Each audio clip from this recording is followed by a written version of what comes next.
Hey,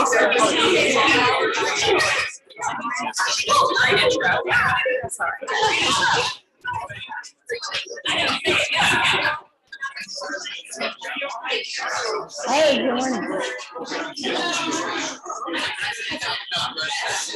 All right, good morning, everyone. It's 10 o'clock, and we're about to get started, so if you could please take your seats. I know we're in a similar.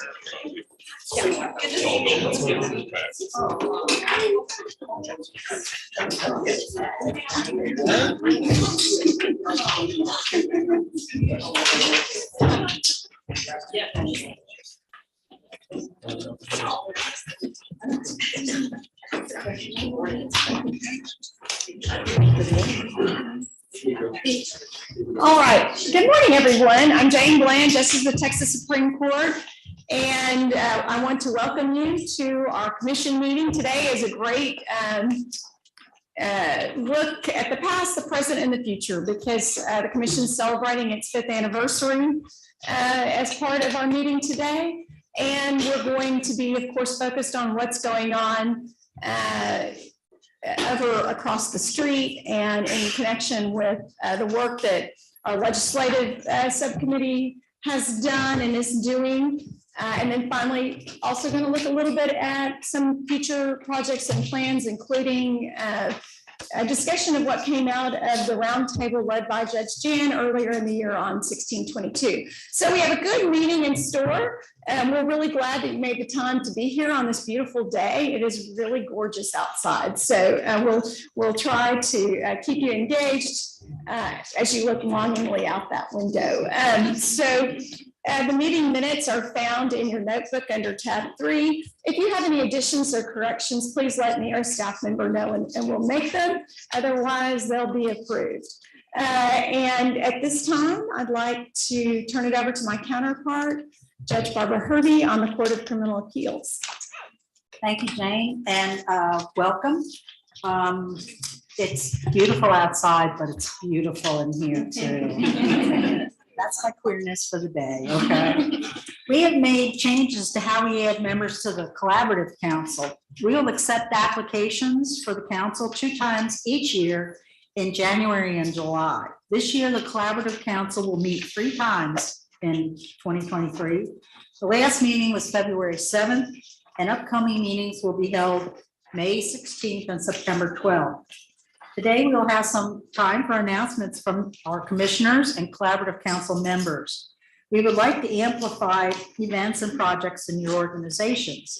If you have an announcement, please complete an announcement card at the registration table during the lunch break. And then we'll call on you to share the announcement at the end of the meeting. And thank you to Adrian Kennedy. With that, I ask Chrissy Taylor, our Executive Director, to give us her commission report. Thank you, Judge. So good morning, everyone. As we look back on our 5 years, we have an activity. We want to collect some of your favorite memories or achievements from the past 5 years. So you should have received a sticky note on your notebook, and hopefully those in the Collaborative Council as well. If you don't, then we can share some. And in our announcement of the meeting, we had mentioned to try to think of something memorable for the last 5 years. So we are going to take a moment and let you write 1 or 2 achievements or memories down. You can put your name on this or you can be anonymous, just your choice. And then while we do that, we have created a video of our first 5 years that we will play while you guys are writing down your memories and getting ready for that activity.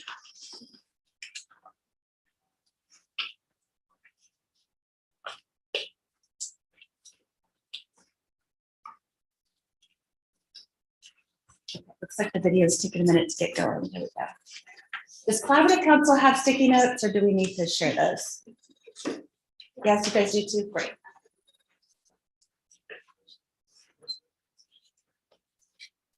February 11th, 2018, the Supreme Court of Texas and the Texas Court of Criminal Appeals did something extraordinary. They sat together as one court and heard from judges, attorneys, psychiatrists, veterans, law enforcement, and individuals and family members who have been affected by mental health challenges and intellectual and developmental disabilities. 1 month later, the Texas Judicial Commission on Mental Health was established. As we celebrate 5 years of the JCMH, here's a look back at what we've accomplished together.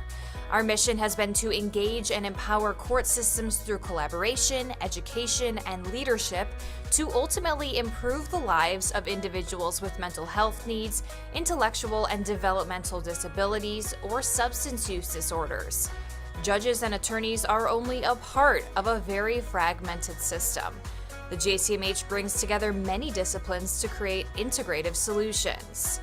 April 10th, 2018, 31 commissioners from around the state across many areas of expertise were appointed. 2.5 years later, that number increased to 44 as we added more voices to the mental health and justice conversation. The JCMH has held 5 summits, hosting a total of 5,140 people and offering over 60 hours of continuing education. State and national leaders have served as presenters, sharing their knowledge, encouraging and inspiring Texans to make a positive change in their communities. The summits received rave reviews with comments such as, "The continued partnership with the courts and providers is critical. The JCMH presents a great collaborative opportunity." Some of those collaborative solutions have come in the form of new laws. The JCMH Legislative Research Committee has written 27 legislative proposals over the past 2 legislative sessions. In the 87th session, 10 of our 16 proposals were entered into law. We presented these new laws, the existing mental health laws, and best practices in an easy-to-understand format in our 2 bench books, one for adults and its youth counterpart. We also worked with Lexis to create a code book of selected Texas mental health laws. Cumulatively, we have created and distributed over 5,500 books. We've traveled across Texas to bring training and workshops to counties in their own backyards. Our sequential intercept model mapping workshops have given counties new ideas about how to link people with mental health needs to services to prevent them from moving further into the criminal justice system. We created pilot projects aimed at improving local collaboration. These projects are a springboard for future statewide efforts. Together, we've made positive changes to better the lives of those living with mental health challenges, IDD, or substance use disorders. Texas is a leader in this effort. One JCMH stakeholder stated, "The judicial branch of government needs to continue to lead in this area." We agree. We know there's much more work to be done, but we can't wait to see what's next. Yay, thank you, Rose McBride, our communications manager, for putting that together. And I hope you saw yourself reflected in that video. And I want to recognize one special guest today, the star of one of the stars of the initial hearing that we had before the 2 high courts was Angel Carroll, who is with us today. She's been in DC and she has moved back to Texas, and we're really glad to have her. She notes that when she testified before the 2 high courts, she was an undergrad at Texas Tech. So it took incredible courage to stand up there and tell her truth. So we're really glad to see her today. Okay, so if we will just take a minute, this is one of those activities that's supposed to get us up and moving and connecting. And if you will go hang your sticky note on our timeline over here, and then think about if this is something that you might want to share with the group. We'll just take a few minutes to do that.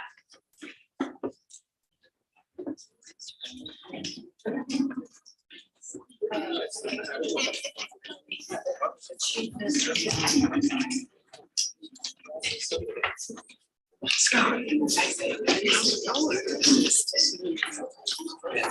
Ever since your elevation of fish, I bragged on you. I was scared. I get a chance to throw it in there. I was gonna set up somebody. Got a little. But thank you, I appreciate that. Yeah. I've seen several progress in the legislature, and then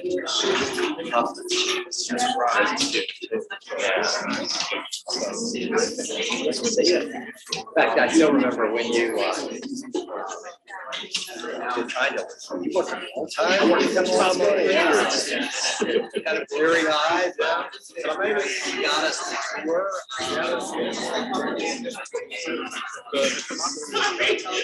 So one story after you where it was, right, courtesy shuttle back to Rome, somebody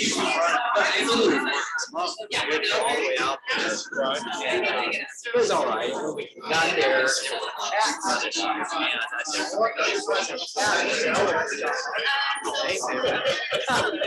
so people do but yeah. It's good to see that.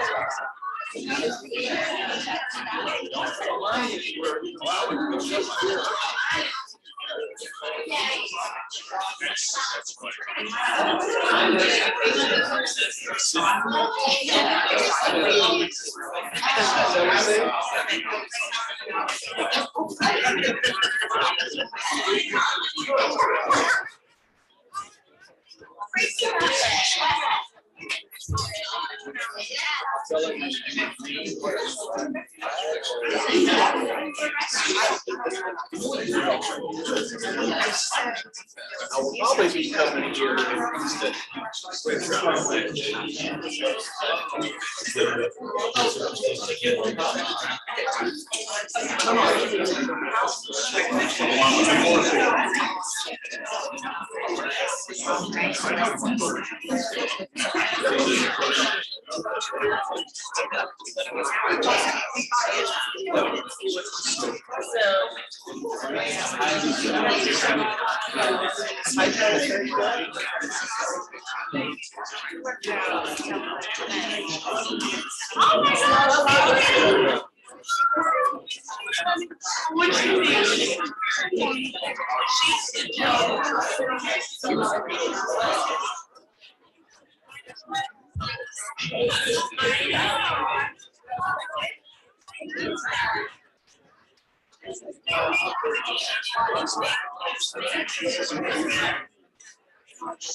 Thank you for sharing your memories. We will collect all of those.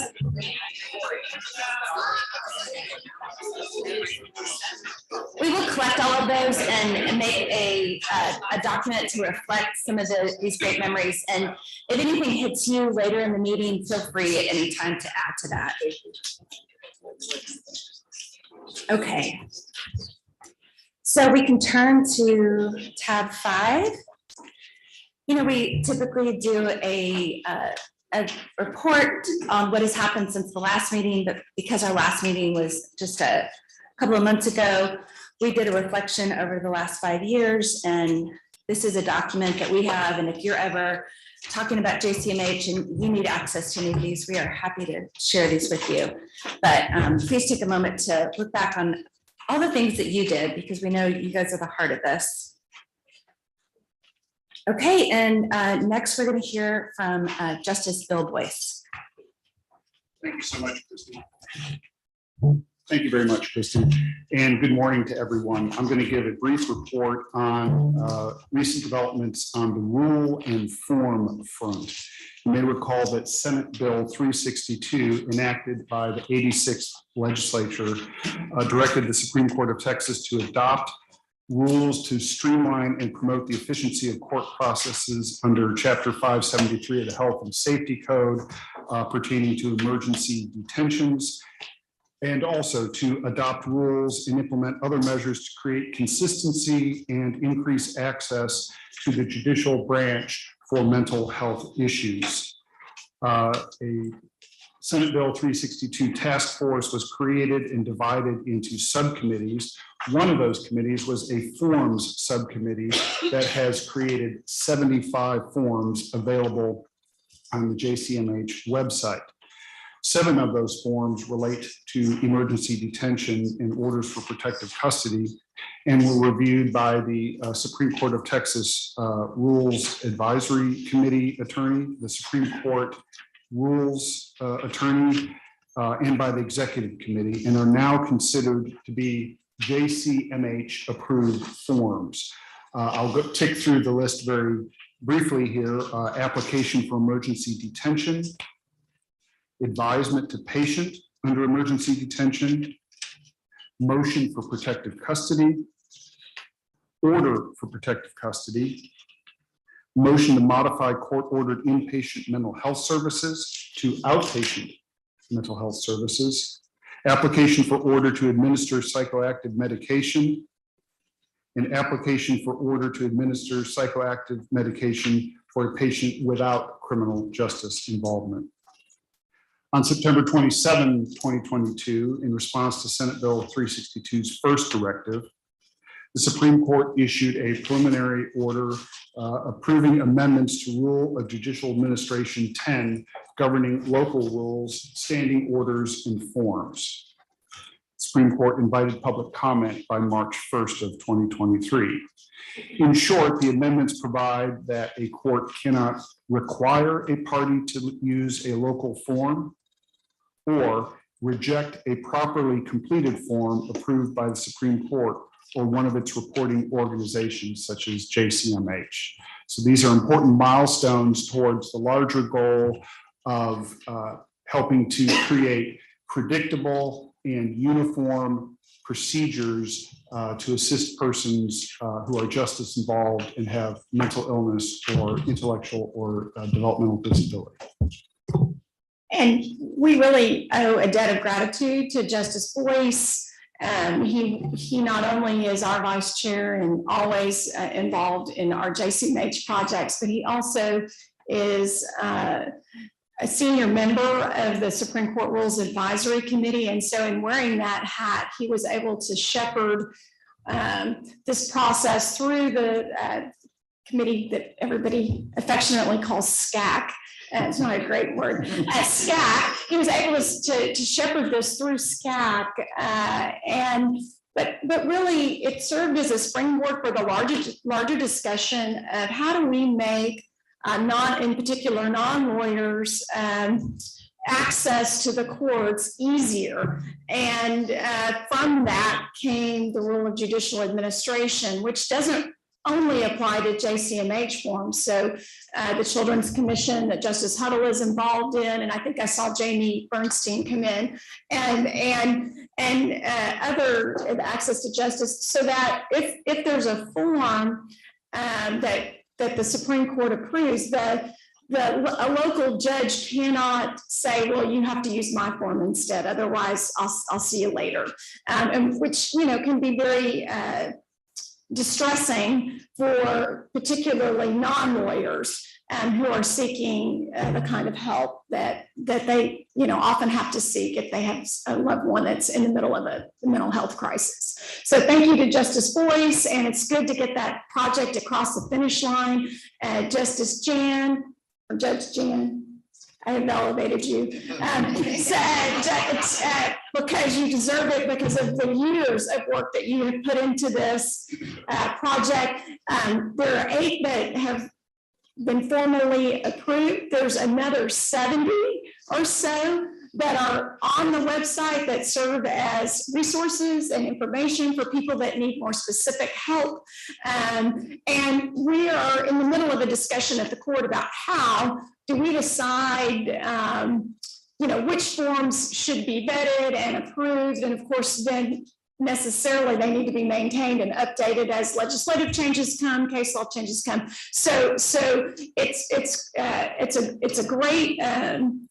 a great thing that the discussions that happen in the 362 committee and on this commission not only helped with the substantive work of the commission, getting people better access to courts, but also help the process writ large in terms of, how do we do this for other kinds of issues that particularly self-represented people often deal with? And so kudos to everyone who's worked on this project. And I think next up, we are going to hear from our jurist in residence. We're going to hear from Judge Spisha, our senior jurist in residence, a little later, but we're going to hear from Judge Frank Carr, who has changed, who's well known to the commission and all of you, and he's changed hats a little bit. And I wondered if, in addition to whatever's written on this paper, Judge Carr, if you could let everybody know kind of how you have been working hard already in your new role. Well, I'll start at the end first. Last week, we visited about 6 or so House and Senate representatives. Let me make sure I get the word right. Providing a resource, not advocating, educating.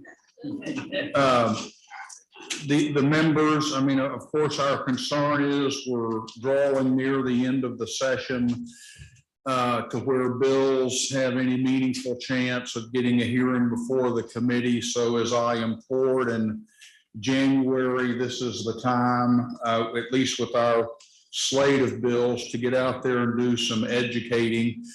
And if you happen to have an in with a staffer or a member of the legislature, to just make them aware that there truly is a diverse group of people who are interested. These are the things that we pretty much all agreed upon, rubber meets the road kind of stuff. There may be some more comments on these things later. And then back to this, back to the other things that we've been doing here. Everybody else has wanted to give a few short comments. I'm going to give an excruciatingly no details spared review, because I want you to feel like y'all came here and got something for your travel time and all this stuff. But no, I just have 3 basic points to make. Myself and Judge Spisha, we have reviewed. I have the list from the Office of Court Administration of all of the counties in Texas ranked in population. And as you're aware, you heard made mention to, if it's a county at or above 200,000, there's a lawful requirement that they either have a mental health court or that they be undergoing activities associated with acquiring funding to be able to start. And sometimes that's a hard bill of sale, because in some jurisdictions, there really isn't a judge who wants to take on this kind of a project. So you've got to find somebody willing to do the work. But we're going to offer educational services, both online and in person, to these counties that we've identified. And I've already looked at the list, and there are of all of the counties in Texas, I think there's about 19 that hit that threshold. So and this is all on the website. If my number is off 1 or 2, then you can look it up on the website. We're going to be offering them support services. I was also reminded to advise that Rose has presented a 30-minute video, which will be on the website, and it's basically, we're going to seek to have CLE attached to it for attorneys if they watch it. And I have a note here that says Rose plays 3-minute trailer. Is that now? Yes. Very good. Look at that. Look at that technology. I'll tell you what, like it's playing. It's a military operation.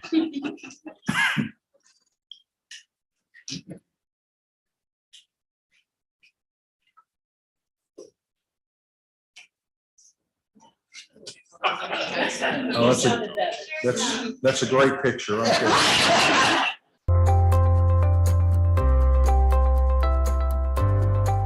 I have no idea about how many people I have sent to prison or jail. The count, I wouldn't even know where to begin guessing.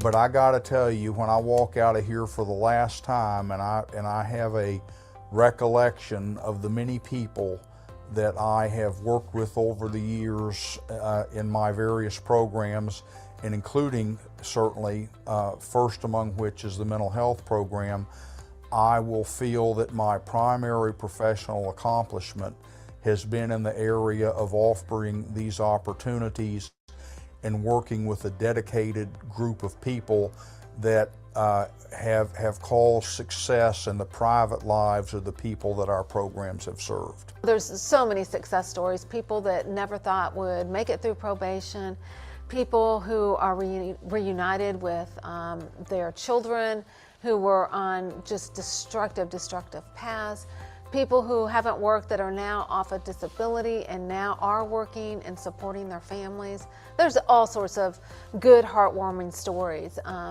to tell you about, and it's just people needed a chance.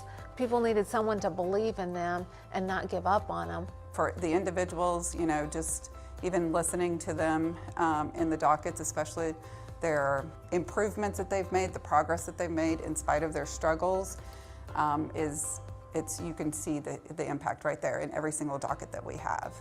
And I love really hearing about people's journeys when they come to graduation time and they tell about the journey they went through and where they're at and how they intend to go forward.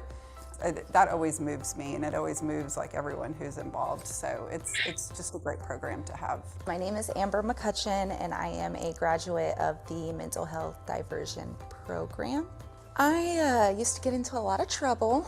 I was in and out of just petty crimes. When I would get into trouble and I would get arrested, I would get bailed out like just as soon as I went in. But the very last time that I did not get bailed out. And so I got booked into, the county jail. And my attorney came and saw me and he said, I'm not doing this anymore. You either get your stuff together or, you're gonna go to prison. My life was slowly just kind of going down this spiral. And of course I didn't see it at the time, but my attorney, who I didn't know worked really closely with this program, did. It was really exciting just to think about where I started. I mean, I started pretty much homeless in a jail cell, going through serious withdrawals, knowing that I needed a change, but kind of one foot in the door, one foot not, out of the door. They were just very supportive. I don't think that my life would be completely different if it wasn't for this program, completely different. They literally saved my life.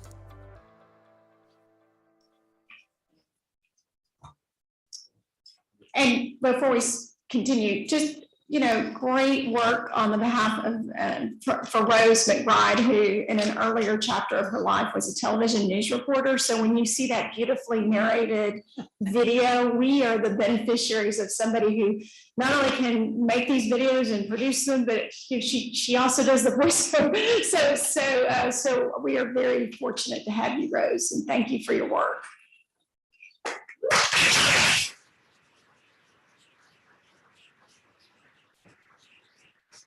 Then the last point of my update, it's our one of the things that it's kind of like we begin working on it as soon as the last one's over. That's our summit, and this year we're going to change up the registration process a little bit. It can still be free, but we've had, I think, Christy, you told me 20 or 20% room cancellations, and we were left with a large number of rooms still on the books. We've had great turnout, so that didn't diminish the turnout. But the changes that we are going to offer is that early bird registration is still free. After September the 8th, there'll be $150 charge. Even early bird registration, we're going to request a credit card number. And in the event that the room is canceled, so we don't have a time to reoffer it, or it's canceled without someone to replace, because this is money we can be using for other purposes. We don't want to just pay it to the hotel and not get any benefit for the use. So we'll be asking everyone for a credit card number, $150 fee if a person registers after September the 8th. Still wanting a credit card prior to September the 8th as a backstop against cancellations. And the virtual event will remain free, and we will still have a broad access to people who want to attend in person. But we're just requesting a little mindfulness of the impact that it's having on the commission by use of the funds allocated to put on this conference. And with that, I believe I'll turn it over to the senior. So does that mean he's older? That clearly means he's older. I'll turn it over to the senior guy down there at the other end and see what he has to say. Thank you, Judge Carr. Judge Fisher, can I jump in one thing before we move on from the summit? Thank you, Judge. I wanted to announce that the proposals, if you want to speak at the summit, are due this Friday. And we are taking more breaks. We've gotten some feedback that we are a little intense, that we pack a lot in, which is awesome, but that, everyone needs a little break to process and networking. That networking is such an important part of the summit. So we are going to have fewer presentations, and so there'll be more competition if you want to get that in. And that registration for the entire summit will open April 19th. So we look forward to that. Okay, thank you. Location, Christy? Oh, yes, this year it's in Galveston. We're doing a half day on a Wednesday. So in the afternoon is when it will start. We have secured a fabulous speaker. I don't know if y'all have heard Dr. Amador. He spoke at the Assisted Outpatient Treatment Conference in San Antonio, but he is going to be our keynote. We will have Thursday is all day adult content with some breakouts for civil and criminal to go a little bit more into the complexities. And then a half day on Friday on juvenile. So if you have no interest in juvenile, you can take off Thursday night. And if you want to stay for the whole thing, it will end half day on Friday. And Christy, is the plan for us to have a meeting, our meeting? Yes, Start on that Wednesday? very, very good point. The commission has a meeting plan. I think a tentative start time at 10:30 so that we could get into Galveston at a reasonable time and have a short commission meeting. We're experimenting with that. We've never added a commission meeting to the summit, but we are trying to make it easier for you all, that if you are traveling to a site and you're all together, that we could have a commission meeting first, a lunch break, and then start with the summit that afternoon. It's Moody Gardens in Galveston. And what are the dates? It is October 18th is the Wednesday, 19th, and half day on the 20th. Thanks. Yes. And we are exploring going back to some sort of breakouts. We've done that the first two summits where you were able to meet with communities. We've gotten feedback that it's a little bit hard to do by region because you may have 9 different LMHAs in one region. So we are talking with Lee Johnson and trying to set up meetings by LMHA so that it would be a more coherent conversation. The LMHA could present what services are available, and then we would have a judicial community team there to also make some sort of presentation. But we had a lot of success when we had the teams come. So I'm looking at all the commissioners and collaborative council, be thinking about who your teams might be. And then we will definitely help you with all the administrative part because we know it's a lot. Christy, can I ask a question too before? So I could ask Judge Card this because he's sitting next to me, but I thought others might have an interest as well. I happen to live in one of the counties that has over 200,000 and does not have a mental health court. So just, from a law school interested party perspective, I've tried to encourage, but how will you reach out? I mean, how can we get our judges talking to you with your plan to provide assistance? Well, this will be a multi-pronged approach. One of the methods of reaching out is I'm going to call. And again, not in a do this or by God, but I mean, it's just to offer our support, in order to help the counties meet the requirements that they're legally obligated to meet, to just make sure they're aware of our resources and that this is a statutory requirement that the law does require. And you don't have to have the elected judge do it. Many counties have magistrates who run these programs, and there's nothing in here that talks about the size of the program, but the Specialty Court Advisory Council, which I also serve on, we're going to care a little bit about the size of the program to make sure that we're not spending $50,000 on one participant. But we will certainly have a discussion amongst ourselves, and probably for members of the commission, I would, before I called anyone, I'd probably call the commission or collaborative council members that I know and say, okay, I'm down to your county on the list. Who are you suggesting that we talk to, and how do you think the approach, some thoughts on how the approach should go? So, we're going to certainly use the information in this room to make those things happen. And I expect, I'm working on a report right now to turn in, that should be turned in shortly. And then the next conversation should be how to reach out and start making those approaches and offering different methods of fulfilling the requirements.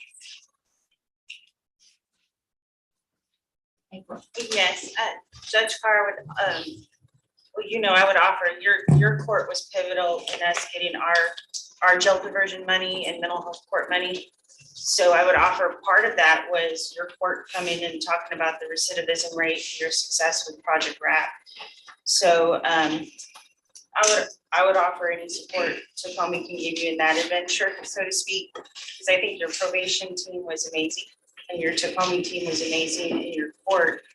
And sometimes it's bringing probation along because the chiefs aren't in the car with you, if that makes sense. And I know your probation community, in my mind, and what I saw, was very supportive, but you had, Keena Pace, and at one point in time, but you had a great team over there. And so getting the LMHA and the right folks talking, maybe. So maybe doing a small assessment of who hadn't been talking in those counties first would be really helpful. Yeah. So we'll offer any support we can give too. Well, thank you. Because I've still got some of those funds that we're trying to reallocate, where they're using those mental health court monies, or what they should have been using them for things other than mental health courts. We had a great team until Mr. Young over there started poaching our people. Really? But Tracy. You still have a great team. Yes. The great get greater. Yes. Well, and can I interject one thing? Leslie Fitzpatrick, new employee for the Texas Department of Criminal Justice, Director of Special Litigation, Kristen Werman, our General Counsel. I used to be on the board for the Texas Association of Specialty Courts. And during the 87th legislative session, we worked on getting mixed beverage tax money. We didn't pass that bill, but it passed in the 88th legislative session. And if you go look at the House budget in the governor's office, there is a line item for specialty courts that says $12 million. and that is mixed beverage tax money. So there is money, and that money is also for mental health courts, because I know money's always an obstacle when people are trying to start these up. So there is money specifically designated for specialty courts. in So the government. Friday night, drink a toast to the JCMH. Feeling good that part of your mixed drink fee is going to go to something good besides just kind of relaxing on Friday.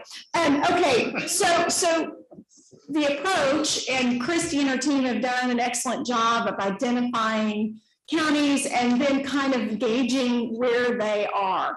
Because the approach is to meet these counties where they are. It can be very daunting if you have done nothing. And so we want to put out the acorns that show them that, you know, something, they are more than capable of doing something. And so, you know, we obviously have in Judge Carr and Judge Specia, amazing judicial ambassadors, but we're going to be calling on all of you to help with this, because part of it is just helping people realize that they really want to do this. It's not a have to, it's a want to. And once they have the feeling that I am supportive of this effort, I'm going to put my personal credibility behind it, then things start to really happen. So that's sort of the approach that we're taking. All right, Judge Specia. One comment on the video I have tonight is that when I look at that video, Rose does such a beautiful job of focusing on the child. The true beneficiary of a specialty court is the child that gets to grow up there. I love that, Rose. You do fabulous work. This is going to be brief, because y'all have seen this material a couple of times before. Last May, the Long-Term Planning Committee met to brainstorm improvements with the JCMH strategic plan. We met for an entire day and started to develop a vision statement, agreed on overarching principles, and identified short-term policy proposals. That committee worked really hard that day, and took a hard look at what they've done in the past and looking to the future, and started working on this document. At our previous meeting in January, everyone was provided with a draft strategic plan, and it was offered up for comments. We got a number of comments. We made a number of edits from the feedback and comments. The executive committee has reviewed the present plan and has approved the final strategic plan that we will send out after this meeting. So we've got the plan in place. The plan starts with our same mission statement. Somebody can flip the slide to that. I will do it. Okay, thanks, Rose.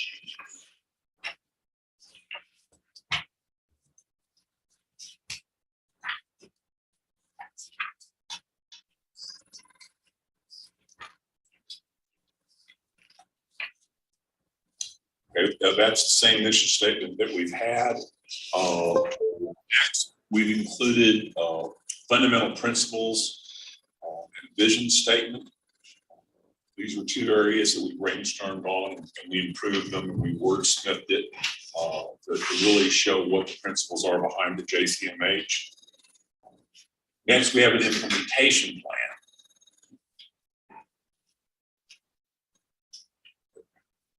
Flip one more, Rose. Okay. We have an implementation plan portion, which is broken down by collaborate, educate, and lead as our previous strategic plan. The last section is new, and it's called our organizational plan. This lays out the principles for how we govern the JCMH, how human resources are handled, communications, and how we evaluate our progress. I think how we evaluate our progress is critically important. I really appreciate the committee's time and effort and the support to bring these ideas into fruition. The short-term policy priorities for the committee are not explicitly included in the formal strategic plan, but these goals will be created in meetings and the steering commission's work and projects. Just to name a few, we are going to focus on youth work, mental health courts, a video library, and these are all projects that are well underway. Thank you, everyone, and I will ask Moore to take us through the budget, which is always really important. Thank you, Judge Bishop.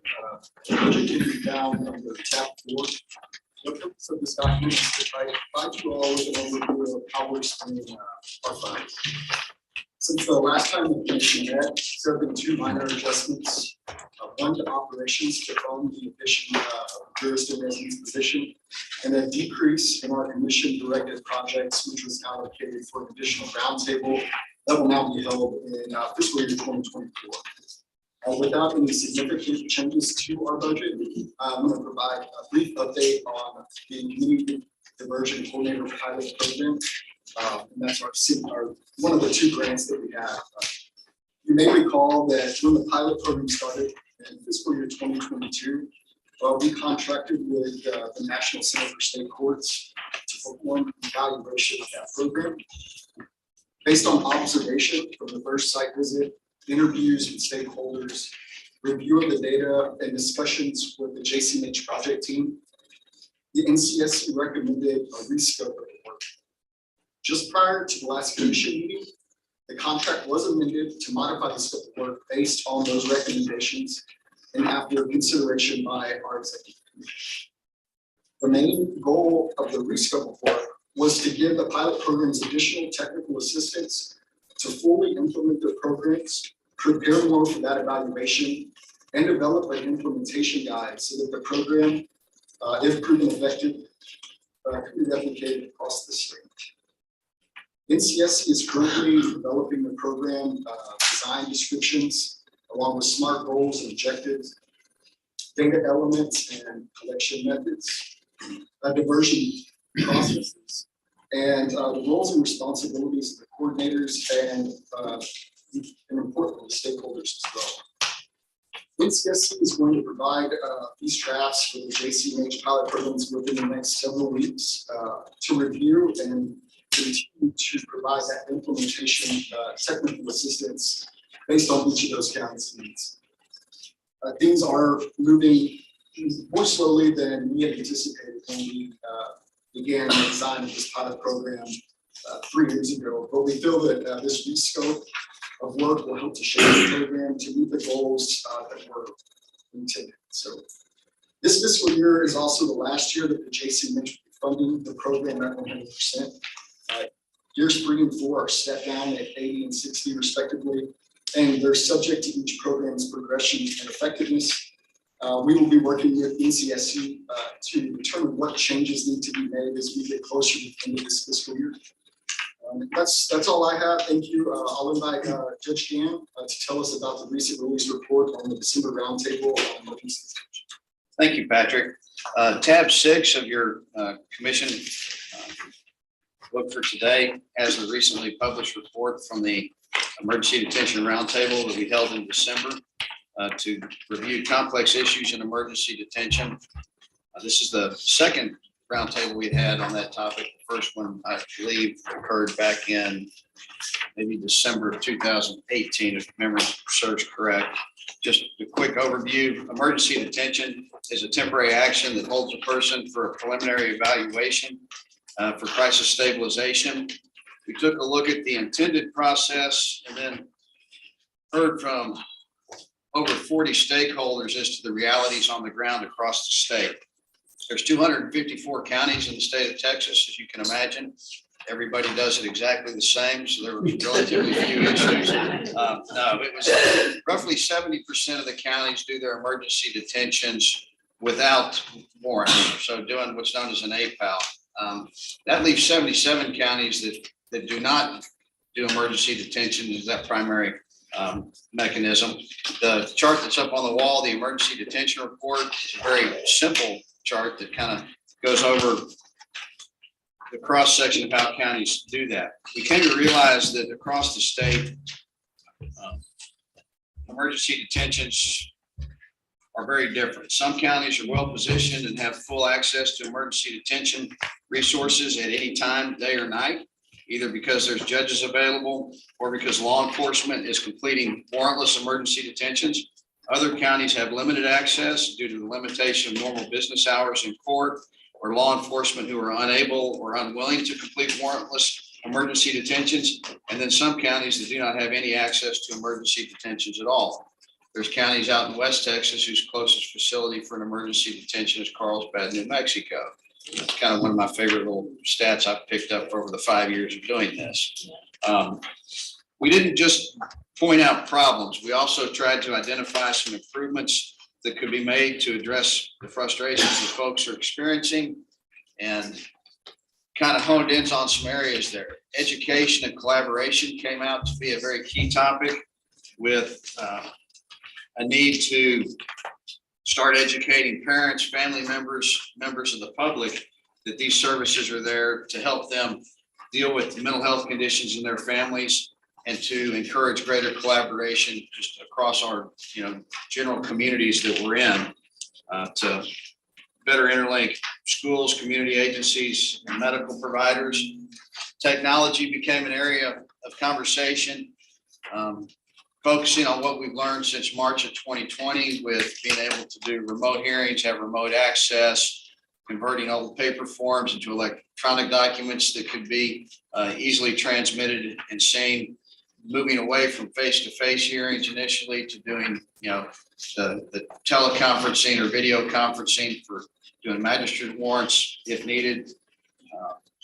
Making those updates better, and doing the virtual hearings is actually, if you're doing those with the proposed patients, it's far less traumatic on them as well. And those are resources that every county can bring to use. We discussed using if you're familiar with DWI warrants, a leaders type system for doing mental health magistrate warrants, which was an early suggestion in the 362 committee. Then we moved on to support for law enforcement. That there's a need for every county to have a mental health peace officer, or for several counties to work together in a collaborative body to have a trained unit that can kind of respond across jurisdictions if needed. Law enforcement also asked for legislative fix to prevent what's known as the abandonment of patients in their counties and areas. I believe that's a huge problem down in Harris County, where some surrounding counties will not have services in their county, so they will transport to the larger metropolitan areas that do have good services. They'll drop those patients at the hospital, they'll wave goodbye, and they'll never come back to get them, which puts you in conflict with some of the sections of the health and safety code that require you to transport people back to where you found them, or back to their home, or to a safe location. And that creates a large burden on some of those other counties with better services. So they've asked for legislative assistance with that, although that was offered a little bit late in the cycle to be planning for this year. Moving in with that, and the other issue with that is that creates a larger homeless problem for those counties that do have better services. We discussed legislative measures to include maybe the formation of a pool of visiting judges who would be on call in various regions around the clock to be able to complete magistrate warrants. A lot of varying opinions on that topic and how that could possibly work. Then the final area we came to was helping counties develop a county mental health law plan, kind of help them flow chart and have some public guidance and public procedures for how these detentions should work, and how their stakeholders can interact in that policy. Because there's a lot of folks we found out that just, they knew about emergency detentions, but they didn't have a clear path to do it if you weren't one of the people directly involved in that system. So looking at the county mental health plans would be JCMH would assist counties in assessing their current process, trying to share what we've identified as best practices throughout the state in a collaborative manner with the great cross-section and networking of individuals that we have. As I said, we had an incredibly large group for that. I was very privileged and honored, and appreciate the chance to be able to moderate that particular roundtable discussion. We had a lot of new stakeholders, representatives from or actually I guess it was the president and director of the Texas Association of Counties was there and provided some really good insight. We had a number of law enforcement agencies from around the state that we do not normally hear from. And it was it was a very, very good opportunity to hear how this really worked across all cross sections of the state of Texas. With that, I think I'm a little early on time for this, but Yeah, Justice Harvey, I think we're keep back to you. moving. We're gonna keep moving. So it's good. It's a good thing. Okay. Okay, well, we wrap up on that county mental health plan idea. That's something that we would like to pilot to follow up and see the success of it. But I think if we created a template, it could be something that we offer to counties if they wanted to try on their own, outside of the pilot. But you know how Indigent Defense Commission requires a plan from every county of how they're going to handle indigent representation? It would possibly, if it were successful, be along the lines of that, where we could ask the county judge to look at how certain big topics are handled, and emergency detention was the first. And I think it's a great idea just to get those different levels of judges talking about how they're going to cover that. You'll see that this session, there are quite a few bills talking about 24/7 emergency detention coverage, because this is something that I think hospitals are asking for. So we'll wait and see what comes out of our legislative session, but then JCMH might be able to offer some guidance in either navigating new laws around that, or working with our current system to see the various ways that we can get coverage for counties. And if you have any interest in that, please let us know. And being one of the pilot counties, just let us know. Comment on that. I think that's an excellent idea and very much needed. I know Fort Bend County, and we're not a small county, but it's something we really struggle with in terms of variability and how we interpret the EDO process and the availability of judges. I mean, we have all those things that you talked about, we struggle with. And yet, we're a county, almost 1 million people, and still struggling with this. And I know that sometimes we rely too heavily on our neighbors, Harris County, for some of those services. So I think that's an excellent idea. I can't speak for a county judge, but I'm sure we would be interested. Okay, great, thank you.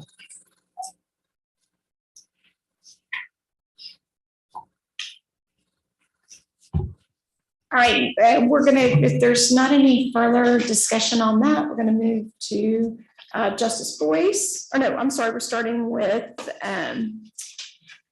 Professor Shannon to talk about our legislative proposals and where we're going. And then hopefully when Megan Lavoie is here, we'll hear an update from her with the latest. He just stepped over. Ah, there he is.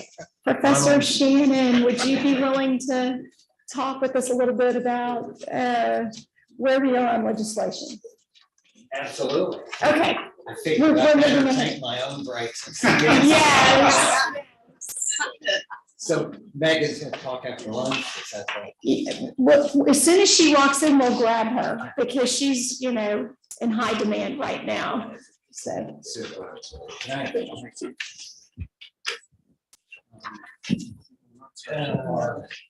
All right, you can't quite reach a mic. Let me just. No, let's switch. Okay. I can stand. No, this is good.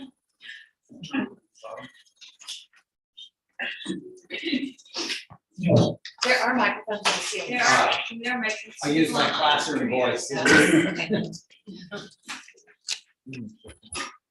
This is good. Can you hear me? Yes. Okay, beautiful.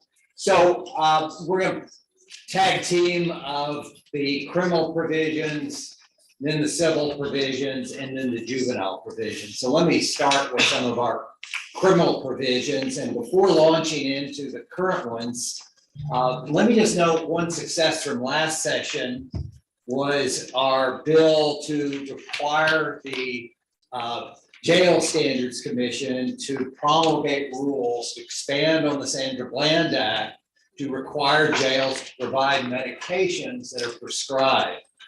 Well, just last month, since we met last time, those rules have been finalized. So the Commission on Jail Standards as of March 1st, now has that in the Texas Administrative Code. So I think that's exciting, and that information will hopefully percolate out to the counties and jails. Now, for this session, we have several criminal bills. HB 5088 by Representative Moody and Senator Zafarides, Senate Bill 2479 are what we've described as an omnibus bill. They're identical versions that include all of our proposals, criminal, civil, and juvenile. In addition, there's a couple other bills that are referenced up there I'll reference too, but let me talk about some of the key proposals.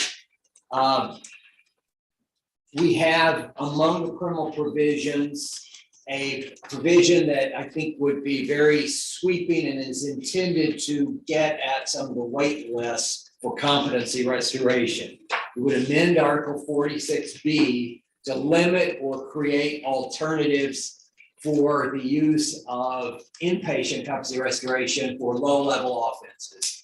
So for Class Bs and for non-bodily injury Class As, and folks who've not committed a bodily injury Class A in the last 2 years, the default will be for outpatient competency restoration.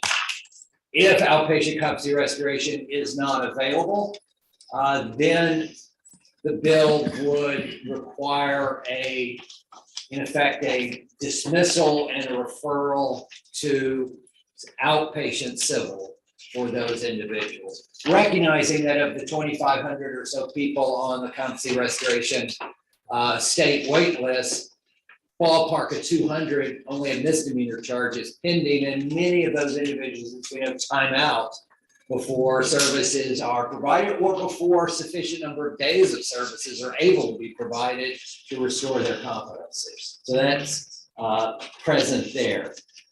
We have some other things that we included as part of that, such as trying to provide a functional definition to the term that mystifies lawyers, judges, and doctors of, will this person be restored in the foreseeable future or not? What is that?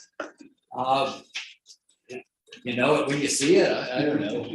For the doctor. So what we've tried to do with the bill language is to refine that and talk about, for the doctor's opinion, to provide information. Do you believe this person can be restored in the time period allowed by the statute for competency restoration or not? So at least there's some functional aspect. Another set of provisions that's in the omnibus bill would expand on 46B-084 to deal with a gap in the law of what happens when someone has been restored, but then decompensates prior to the case being adjudicated. We saw that exacerbated to a great extent during COVID, but it happens notwithstanding COVID as well, where somebody comes back from the state hospital restored or from a jail-based program restored, but before the case is adjudicated, that person, their condition deteriorates and they're not competent again. We know constitutionally they can't be tried at that point, but statute only has a gap there, didn't speak to that. So we've included language there. Another proposal is an expansion on 1622 to pick up the possibility of section 1622, interviews and collections of information for Class Cs that would be discretionary with the court as to ordering that. Because we find a lot of people first entry in criminal justice when they have mental illness are for Class C offenses where there might be jail time, but currently that's not picked up. And when the Sandra Bland Act was first passed, it would have picked that up, but another bill at the same session didn't have that. It was the later enacted bill. So this is coming back and providing that. Another proposal would allow for the delay of arrest for individuals who are charged with nonviolent offenses, but who are undergoing an emergency detention. to try and guard against, in effect, a reverse diversion. Conversion, I don't know, where a person has been identified as dangerous to self or others or deteriorating because of their mental health condition or IBD symptoms, and are brought into a facility on the emergency detention and then commit some additional offense there. The offense could still be dealt with, but this would permit an ability for a delay in that prosecution. And we had quite a bit of work and working with prosecutors and others, Judge Hervey in particular, to get that part polished. So all of those are in the omnibus bill. That's the good news. The less than good news is, yes, less than good news. It's not been scheduled for hearing as of yet. So it's getting to a time where we're getting a little anxious, but we're hoping that either the House or the Senate committees will hear from that. A couple of our proposals that are in the omnibus bill are also in House Bill 1401 by Representative Moody. And both of these were things that were in legislation last time, but were pulled out late session as part of the give and take to get our other provisions passed. One would allow the dismissal of Class C misdemeanors if a defendant lacks capacity. Again, we know constitutionally a person can't be tried or plead guilty if they're not competent, but 46B doesn't cover Class Cs. And so this would be a mechanism to recognize that, wait, we're not going to do a big CUMPS exam or anything like that, but a mechanism for, well, we can't try the person, here's a dismissal path that could be followed if the person appears to the court or the municipal attorney that's bringing the case is lacking capacity. Another would amend 46B009 to allow for good time credits for defendants who have been placed in OCR. That's already the law for either inpatient CUMPC restoration or jail-based CUMPC restoration. And I don't think it was intentional originally to have left this out, but more oversight. So this would provide some parallelism. Those are in House Bill 1401, which also has not had a hearing. And the last one you see on the slide there, Senate Bill 725, Senator Zaffarini has the 1622 for Class Cs in a standalone bill that also has not had a hearing. We have a kind of continued refrain. So if you perhaps can provide educational opportunity for these members, that would be wonderful about seeing if these bills can move forward. A couple of our other provisions that you might recall, there's one in particular in the criminal area that I haven't referenced yet, but it was in our omnibus bill, was to try to reconcile what's permitted under 17032 to be able for magistrates to, with the 1622 reports, be able to order mental health treatment as part of release on personal bond.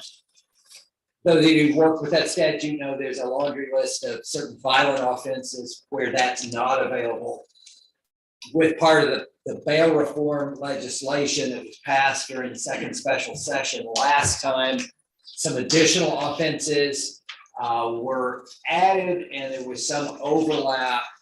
And so we had a proposal to try and carve out 17032 to sort of let it live on its own from the bail reform. That particular provision's not had good traction, and I think in part because Senator Huffman has her own bill, Senate Bill 1318, that actually goes in and tweaks some of the list of offenses where a defendant can't be released on personal bond, including the creation of a new offense for somebody having violated bond conditions. So I don't think we're gonna get anywhere with respect to at least this session with the tweaks tied to 17032. At least that seems to be the sense that Judge Carr and others had justice plan when they talked to some of the staffers. So that's there. Senate Bill 1318 from Senator Huffman appears to be moving as well. It passed the Senate and is moved to the House as of earlier this week. There's also a Senate joint resolution that Senator Huffman and Representative Smith have that would propose a constitutional amendment authorizing denial of bail under some circumstances. We're talking about violent or sexual offenses or human trafficking types of offenses. The last thing I'll mention, not a JCMH bill, but one of interest to this group is House Bill 727 by Representative Rose. It has passed the House. It's on its way to the Senate. It's a bill that passed the House each of the last two sessions under different numbers, but basically would create an exception to the death penalty in capital cases for individuals with severe mental illness, particularly schizophrenia, schizoaffective disorder, or bipolar, who at the time of the offense had active psychosis, active psychotic symptoms that substantially impaired their ability to understand the nature, qualities, consequences, wrongfulness of their conduct. Create a procedure for that to be considered. This is not a change to the insanity defense. This is not an expansion on the insanity defense. Instead, it is a narrow bill which looks at a narrow category of people on death row who at the time of the offense had acted, at least in part from the, while under the throes of acute symptoms of a serious mental illness. It would limit the punishment of life without parole as opposed to death in those cases. Those of you who've been involved in death penalty cases know that we see in the back end individuals like this who have been found guilty and sentenced to death, that there often are many years of additional procedures, hearings, and the like relating to whether that person is even competent to be executed at the later date. This would sort of approach it from a front end. Not a JCMH bill, but one that, again, I think may be of interest to this group. It's on its way to the Senate. And that wraps up the criminal provisions. Any questions before I hand it off? Beautiful. Let me pass the ball back to Judge Carter. Well, and Megan Lavoy just walked in, Professor Shannon, and so I think it's a good time to, if do you need a minute? Yeah, I'm fine. Okay, to catch her. As you know, she's the head of the Office of Court Administration and is the person that works on anything relating to the judiciary over at the legislature. So she's spending a lot of time over there right now. And she, including spending much of her valuable time assisting with the JCMH's proposals that went through Judicial Council to help shepherd those. So Megan, thank you for being here. Thank you. Just transition to Megan. I noted that we're excited about our bills, but they don't have hearing dates yet. Yes, we are working on that. So hopefully, I know we have some meetings this afternoon that we will provide a little bit of clarification on that. I just have a general overview on some statistics and things that I think y'all might be interested in. And I know I have a couple of budget items to discuss. So overall, there were in total 7,327 bills on the House and Senate side filed this year. I think that's the most ever. And just to give a little status update of where we're at, there's been 587 or 13% of the House bills have passed. I'm getting these statistics from Telecon. And 22% of the Senate bills so far which overall is about 16%. So we still have a long way to go. We're tracking at OCA about 2,200 of those 7,000 plus bills. And then another thing that our agency does is we actually do the most fiscal notes. So on each bill, there's a fiscal note attached that has the state impact and the local impact. And we do the most out of any agency, with the exception of the comptroller, who does a fiscal note for all of the bills. And so far, we've received 1,500 fiscal note requests that we have completed or in the process of completing. And so pretty busy on that front. As might have been discussed previously, the House debated their version of the budget last Thursday. It was a pretty lengthy debate, but I have seen longer debates in the past. And the bill contained about $9.6 billion for mental health resources. Many of those provisions were also included in the filed version of the bill.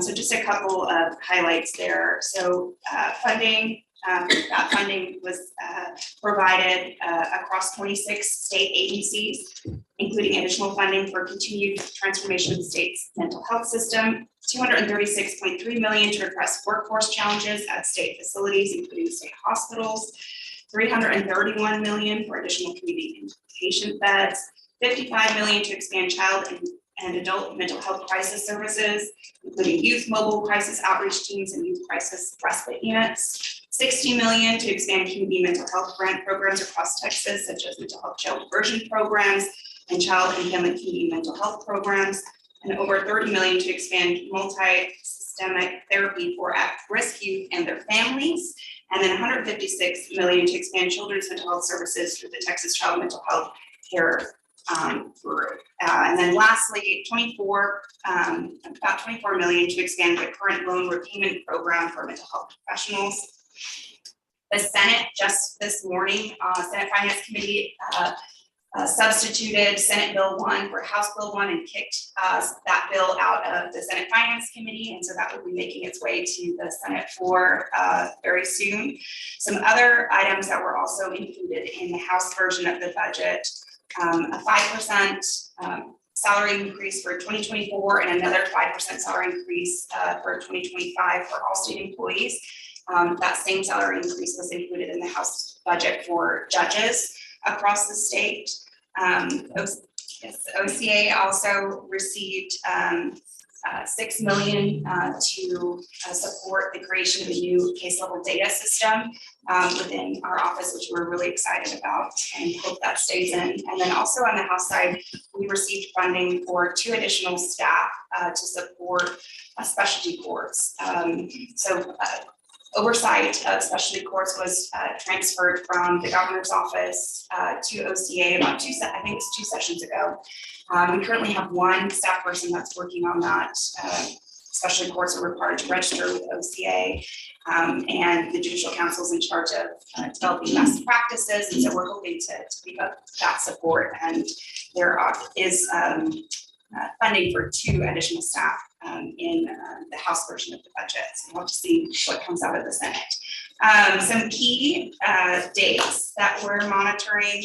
So May 8th is the last day for House committees to report House bills. There's a lot more rules on the House side than there are on the Senate side on timelines.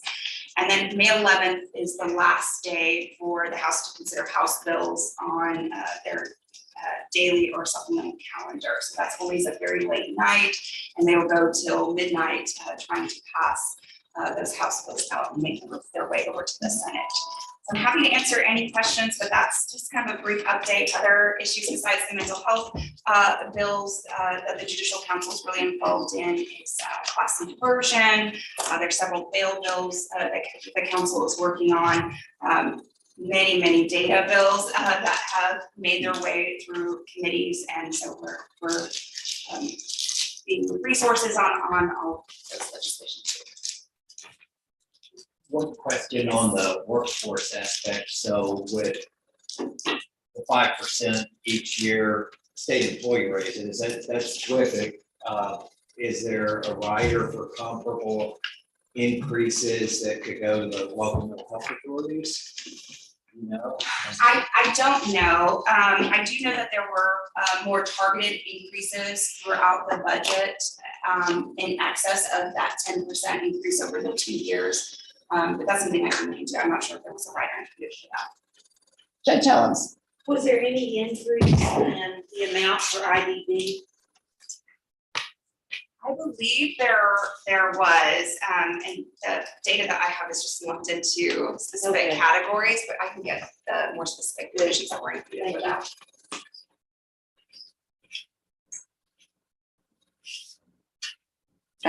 Other questions for Megan? Okay, great. Thank you for that report and help us get a hearing. Yes.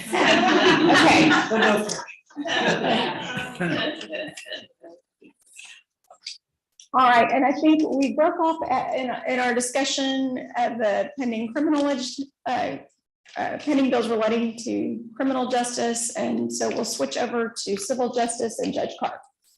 First, I want to thank everybody who worked on these proposals.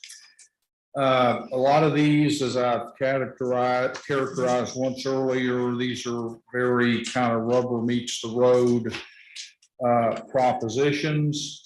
We're seeking, and this is, a lot of these are contained in the omnibus bills that you heard Professor Shannon allude to. There are some bills filed by individual members that overlap in some cases.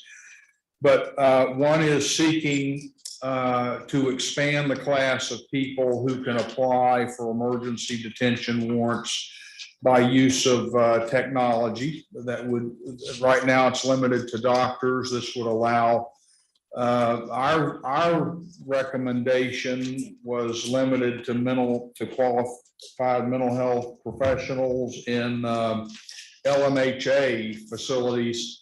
The one offered by the individual legislator would expand that to other facilities, and I'm frankly good with that. So because any Tom, Jack, or Mary can stand in front of a probate judge and swear out an emergency detention. This is just allowing use of technology, so that it is one benefit that COVID has left us with. Right now, there's a provision in the law that if an officer has an emergency detention warrant and he comes across the person, any firearms found in their possession, the officer can seize. The next one would simply make the same law applicable to situations where there's not an emergency detention warrant. And the process, there is a process in the law, Article 18 of the Code of Criminal Procedure, I believe, is where you find the process in the law to return weapons. So this isn't a take them and you may never, and it even has provisions in there for returning weapons to, if it's a family heirloom, where you can give it to someone else in the family and make sure that it's not turned back over to the individual who may pose a risk. A lot of doctors have expressed a concern that work in our facilities, emergency rooms and so forth, about being able to monitor the level of psychotropic medications that they dispense. And this would expand a section of the Health and Safety Code to allow in appropriate circumstances with a hearing before a judge that a doctor be able to, up to and including, if warranted, forcibly take a blood sample to make sure that the medication is being taken. There's been some confusion on a law enforcement officer's duty upon presenting someone for mental health services. So this clarifies that the officer's duty technically ends when they make a reasonable handoff of the individual at an appropriate facility. Now, again, we can write and write and write legislation and educate and educate and educate. I'll make sure I get my vernacular correct on a lot of these things. But, you know, if you drop someone off and they're swinging and flailing away at the staff, then of course, a reasonable person would expect an officer trained in subduing an individual to help. But this is not an uncommon provision. It's found in the laws of other states, and it offers some clarity. And this was run by the Hospital Association in its drafting. Some other bills to watch out for. While some places just don't have availability of a judge to issue emergency detention warrants, House Bill 2506 would provide provisions that would make a judge somewhere, somehow accessible 24/7. And there is in the current bill that's filed, but we went to the office. That was one of the offices we attended and were invited to make comment. So there's a 100-mile limitation once the warrant has been issued for transportation purposes. I don't know that every place in Texas has a place within 100 miles. But that would be one thing that we might educate as to why that may. So if you're in a very rural jurisdiction and that's not something you can comply with, we would really like to know that. So it's always better to give some good concrete example. It would also allow facilities. Right now, a lot of people go into emergency rooms and other places and they don't have any restraint authority. It would allow facilities to detain persons under emergency detention. And it would also require that judges, apparently this has been a problem in some areas. The last one, it would require judges in some areas that they accept an electronic application for emergency detention and also permit video testimony, probably interactive at hearings instead of requiring the doctor's presence at each hearing. And again, as you get into more rural areas, we're losing the benefit of the doctor's involvement. So some of these are making some progress. The last one that I mentioned, this would be the House Bill 3504. Was received. They did receive a committee substitute and it was reported out favorably on April the 3rd. A couple of other bills to look forward to.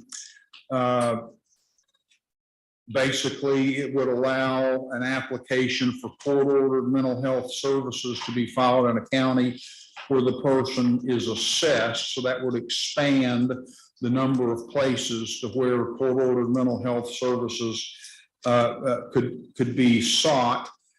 This one was voted out of committee and sent to calendars. And finally, we have a Senate bill that has to do with the admissions. And I know walking up here, I don't see her somewhere in the room, but she was attending the hearing. One of our prosecutors, I guess on the collab, there she is right there. Raise your hand there and wave to everybody. So they have a big interest in intellectual disability matters. Judge Hawker from Lubbock was there testifying.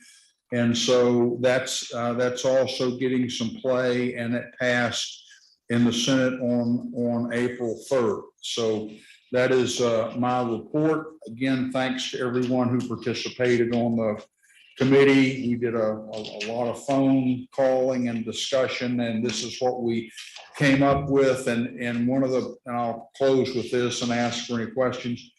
Remember, we have a very broad, diverse group here. We have, and I say this in a joking manner, we sometimes even sue each other. But these things are things that had in our committees, and I know Professor Shannon's did as well. They had broad acceptance across the board. So from the group of mental health professionals, then there, at least in this room, there was no significant opposition to any of these things. So do I have any questions? Molly, you're up. Oh, wait, give everybody 1 second. Time's up. Thank you, Judge. I'm here to report on the Chapter 55 rewrite bill. That rewrite has been included in several bills, actually, including the Omnibus Sports Bill, which is HB 5088, and the companion Senate Bill 2479. I have heard from folks for whom this is not the first rodeo that sometimes items that appear in multiple bills get cut so that legislation can be simplified and move a little bit faster. So that might happen. That is a thing that could happen. Luckily, the Chapter 55 provisions also appear in some standalone bills. House Bill 1359, House Bill 2037, and also Senate Bill 1585. Of those, the House bills both had hearings in March. The Senate bill is the one that looks like it's moving the fastest. It had a committee hearing yesterday, result of which was that it passed out of committee unanimously and is headed for calendars. So if you're going to follow one, it looks like Senate Bill 1585 is the one to bookmark. And then next slide, please. There are many bills related to youth mental health, but you might want to keep an eye on these 3 sets. House Bill 2066 and Senate Bill 441. These bills concern the diversion of certain foster youth from the juvenile justice system, including the adoption of policies to minimize the detention of younger children, 10, 11, and 12-year-olds, also children who live in residential treatment centers, and children who are without placement in the child welfare system. No movement yet, but I will be watching those. The next set, House Bill 2780, Senate Bill 728, and Senate Bill 1184. I reckon that y'all have already heard about these bills. This set of bills would require that individuals who are 16 and older who receive court-ordered mental health services, are found to be not guilty by reason of insanity, are found to lack responsibility for their conduct, also people who are found incompetent to stand trial, or children who are unfit to proceed, and also adult wards. It requires all of those categories of people to be entered into the FBI's National Instant Criminal Background Check System. You might know that as NICS. It specifically amends the record section of the Family Code to permit this disclosure to be made. There had been some statewide confusion about that, I think. Senate Bill 728 passed in the Senate on March 8th and has been received by the House. And then the last set, House Bill 3186 and its companion, Senate Bill 1505. Anyone who's ever worked in a justice court or a municipal court knows that the vast majority of kids who become involved with the justice system are involved at that level with Class C misdemeanors, overwhelmingly. So these bills create a huge diversion framework for youth who are charged with these fine-only misdemeanors. Both have had hearings, but no movement. I even checked this morning. But again, let's keep an eye on those. And that is all I had. Thank you very much. Yes, Judge Kazin. I just have a question for either of you two, Judge Carr as well. So I think it's 2506 is the one, House Bill 2506 is the one that says they can transport an ED as far as 100 miles away from the originating county. I'm just wondering if you could look into, that bill also changes the definition of where you can take them. So right now, you can take an emergency, as it stands, you can take an ED to an emergency room because it's an identifiable part of a hospital that provides psychiatric services. That bill changes that definition and says you can only take them to a hospital if they have a psychiatric floor. So if you combine both, as I read it, if you combine both for Bear County, 100 miles around us, all the rural communities, they have ERs that usually get these EDs. They don't have psychiatric floors in their hospitals. Bear County is going to absorb every single ED because we are the only ones that have standalone hospitals, ERs with psychiatric floors under this new definition for 100 miles around. And I don't know how we can do that. But additionally, even in Bear County, we do about 1,500 EDs a month. If you knock out 70% of our destinations, ERs, where do we take them? they go to jail. I'm just really concerned that the merging of those two will have an impact that no one's thinking about. Just heads up. I'll see you after the meeting and you get the highlights of that again. Yeah, I hope it changed. Scared the heck out of me. Any other questions? Just a quick comment. Yes, to Wayne. Brian's question. The community health center inflationary request made it on the House. It's not been adopted by the Senate. All right, and Chandra, I know that you have a commitment, so I wondered if you wanted to go next. Yeah, I'll have our Director of Stakeholder Relations, Preston. Okay, and then I think we'll probably take a break after this.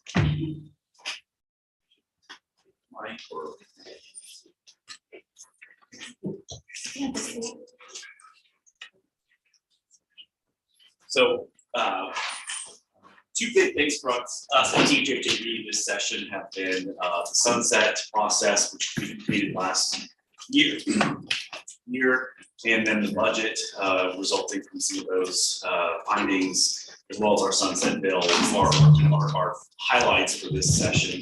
The sunset process for us was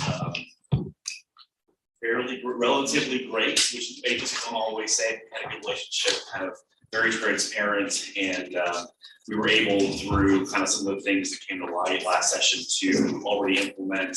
I'll just kind of the theme for my presentation is our staffing. That's been the cornerstone of a lot of the issues that are happening with our agency. With the way the Texas model was created by Chandra under her predecessor a few years back, is that these youth get treatment, they have group therapy, they have individual therapy, they need to implement these things they're learning on the forms. And so when there aren't appropriate amounts of staff, there really isn't a way for them to implement what they're learning to complete their treatment, right? And so we had a good 6 months going into COVID of some positive, less assaults, more felt safety, and then COVID hit, Great Resignation hit, and our staffing was abysmally low. And that's when you may have seen last summer some articles in the Texas Tribune in particular about youth having to be in lockdown for 22 hours a day. I bring that up because it happened, but it was, it should never happen, but it was something that was a punishment. It was only to keep people safe. The way we operate is we have staffing based on ratios. 1 to 8 is kind of our highest ratio. It's based on PREA, and it can be lower, mental health needs. It could be 1 to 2, it could be 1 to 1. And so when we, in fact, went on a wait list during the pandemic, a lot of that was not based on, well, you have physical beds to place youth. Well, sure, but we need them to be safe. And so a lot of what's been driving our needs, especially with the budget, has been staffing. And so the legislature last July helped us implement a 15% raise for our direct care staff. In addition to that, because they didn't want to just throw money at the problem, we've been trying to implement some retention initiatives. One of our really successful ones is the buddy system.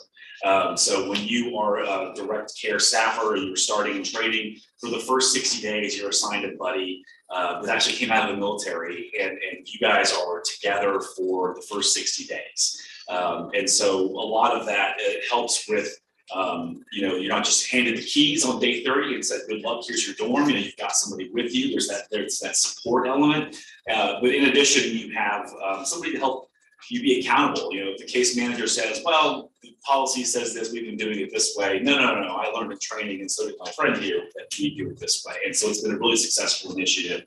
Both of these together have been really helpful for our staffing numbers. And so I think the wait list got as high as 165 youth at one point, and we're now consistently into the 90s over the last few weeks. And so just a little bit about our youth, 84% of them admitted need mental health treatment. And that's up from about 19% in 2015. That's huge. 14% of our youth have IDD, 95% of our youth have 2 or more specialized treatment needs, and 71% have 3 or more specialized treatment needs. And all that is just to say that we have a really unique population. The counties are doing a great job at handling the youth they can. And so you'll just continue to see the youth at TJJD demonstrate higher needs, a lot more violent offenses coming to us because the counties are doing a really good job at holding on to them. And when we created our legislative appropriations request last year, the first time in the agency's existence, we collaborated with the county. So that means we had several just large meetings about this size where the county juvenile probation chiefs would come and we talk about what was best for the system as a whole. When we were created, the TJPC and TYC were kind of merged together to be one system. And it just finally, after 10 years, really feels like we are one system. And so our LAR, just some highlights on what we put into the budget. Of course, the 15% raises from last session continued. We've discussed that there's a 5% uptick. So we'll probably have our starting juvenile correctional officers at about $47,000 a year. Think about it, they were at 36 until we could get them those raises in July. So it really brings a lot of folks to the table just as far as the quality of applicant, just the quantity of applicants. And so we are seeing better numbers there, and I'm happy to provide anybody. We do juveniles direct care staffing strength reports once a month, and I can provide those to anybody if they're interested. So our LAR also had about $7 million for county resources. I'm just going to try to touch on things, not to go too long, that are maybe more specific to the subject here. But we're trying to develop the counties, as I said, to handle even more youth at the local level. We already have a regionalization task force that was created in 2016. And so our regionalization initiatives through our probation services department, usually you've got youth that get committed to us, and then there's maybe one more chance for our regionalization team to find that youth a different placement. We also have that team doing a lot of community development, and so we really are trying to get, $7 million is what our ask was. It's partially funded in the Senate so far, but it would include building out the mental health treatment resources, substance abuse treatment resources, mental health and substance and drug courts. That would be relevant to this group for sure, to help, again, keep youth from being or keep them as shallow in the system as possible. I think everybody would agree, we as the agency totally agree that keeping youth as shallow as possible is ideal. We also are trying to give our mental health folks raises because, we've got a high need. And so we've actually created what's called the Crisis Stabilization Unit in our Giddings facility, where we basically had a 9-bed state hospital. Some of our youth are still on a waiting list to get into a state hospital. Some of our youth have been so violent at state hospitals that they've been sent back to us. So we've got what we created as a 9-bed kind of pilot. And through our budget, right now we're currently, our LAR, the filed version of SB1 and HB1, for $200 million for 200 beds, kind of placeholder rider language. What we'd like to see is some of that money go specifically towards a mental health facility, right? One that was kind of take what we've seen as successful and build it into an entire facility, because our need for those kinds of services is just continuing to grow, especially seeing how counties are just overwhelmed with these types of cases. We also are giving our mental health support to staff. They're seeing a lot of things on the dorms, and so we would like them to have an ability to process that as well. I don't see Molly right now, but she did a great job talking about the Chapter 55 modernization bills. These don't substantively change the law a whole lot. They do provide a lot more contemplation of outpatient for restoration services. And they do, remove mental retardation from the code. They streamline, which is probably the best way to describe these bills. Whereas you have kind of patchwork and references to other parts of the code, this would at least allow, if I'm a brand new prosecutor, I know what to do and not have to study up on it. And someone had a great line in Senate Criminal Justice Committee yesterday: justice delayed is justice denied. And so when these youth are languishing, waiting for services, these bills would help them get faster along in the process. And I think Molly mentioned this, but the Senate bill did pass the local calendar in the Senate yesterday. So that's kind of on a grease track. And then tomorrow, Representative Ann Johnson out of the Houston area, she's got her version of this bill on the General House calendar tomorrow.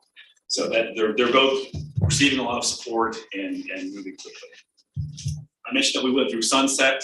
And so something that may be, again, worth this body discussing, because our sunset bill is quite large. But we were continued for 2 more years. I know sunset usually takes about a 12-year process. The thing that's helped us gain a lot of trust from the members as we were going through a lot of our staffing crisis and sunset at the same time was to offer come back in 2 years and make sure that the changes that you are implementing are producing the results that satisfy you. That was a big step into getting a productive conversation going with the Sunset Commission. So we'll be back in 2 years under a targeted review. We'll also be with the Department of Criminal Justice at the same time.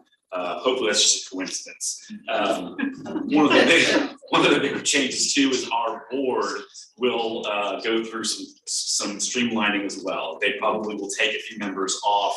They will specify that a lot of our folks be having a juvenile justice background.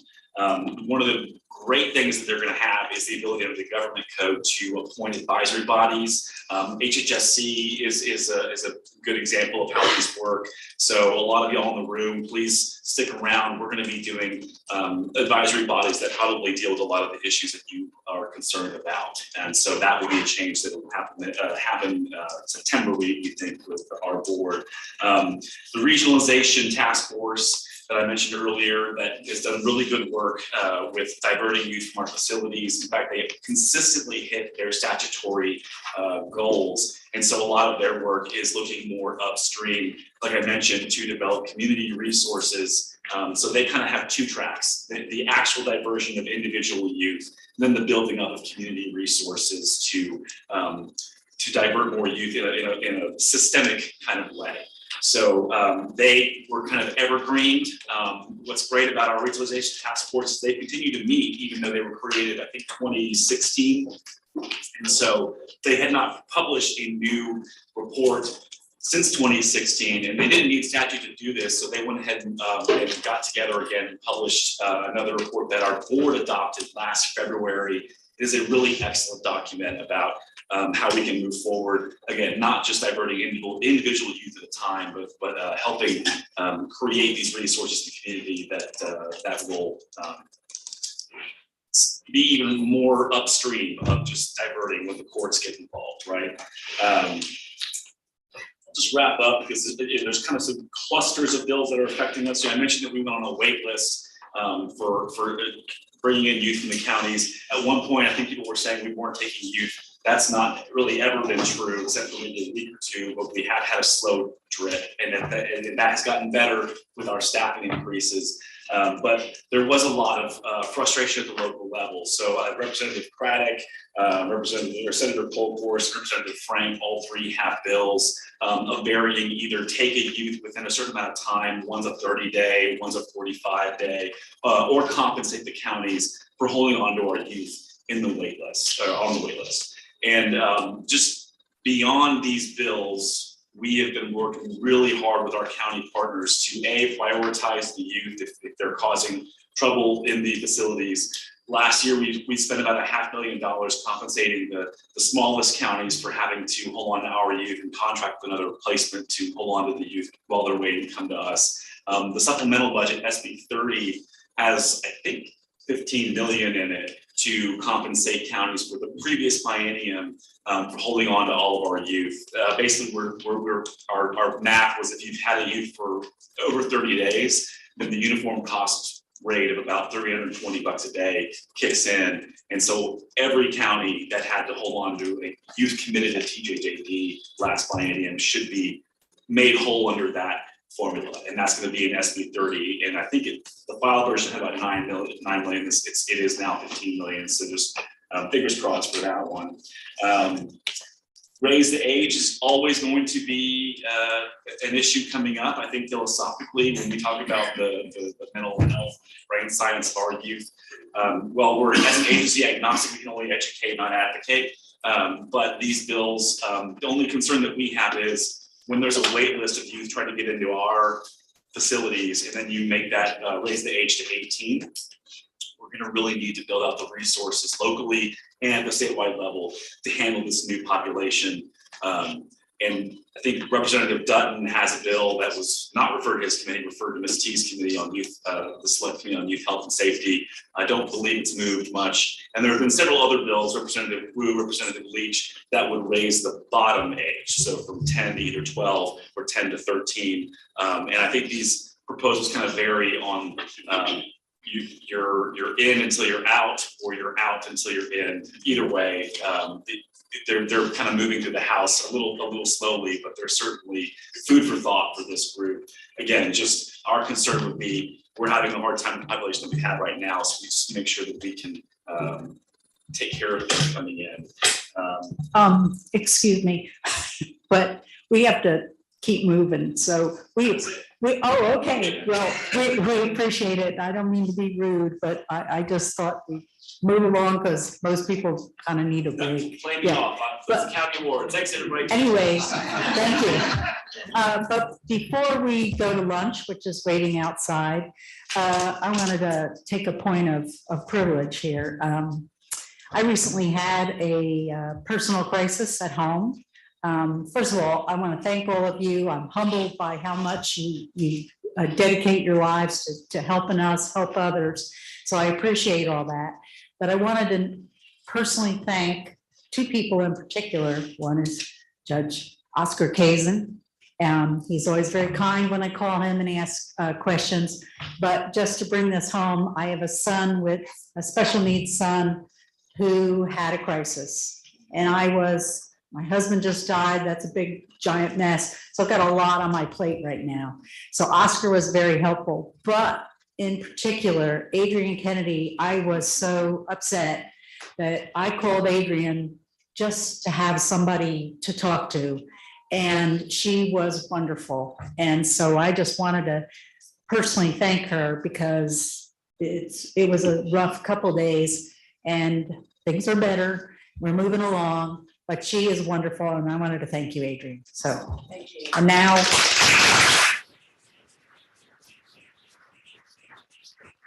I'd like to say in this room what I said to you that morning that you called, and that is I consider it a privilege, truly a privilege, that people trust me with when needs arise. And so I'm always grateful, and that's been a standing thing for me. It's part of my healing too, as you all know. So, and I have, I want you to know one other thing. I'll give a plug for NAMI, and because that's how I came into the knowledge that I have, hard earned by my lived experience. And that is that we have in the state of Texas, there are 2 national trainers, and I'm one of them, for children and youth. And it's called NAMI Basics. And, you know, I believe that there are ways that we can appropriate this kind of very excellent talent here in Texas, because there are only a total of 4 national trainers for NAMI Basics across the country, and 2 of them are right here in Texas. I'm here and somebody's in Dallas, and we train together. So there's going to be a training actually held in San Antonio that I'm going to do with Patty Haynes in early June. So this is our life in healing. Thank you. Thank you. Now, we have lunch. Jesse and I are here as representatives from the Court of Criminal Appeals, and our court has graciously provided this lunch for you. So I hope you will enjoy it. And since we've been running along so quickly, we were originally going to ask you to be back by 12:15, but how about we shoot for 12:30? Okay, thank you.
everybody for coming back so quickly from lunch.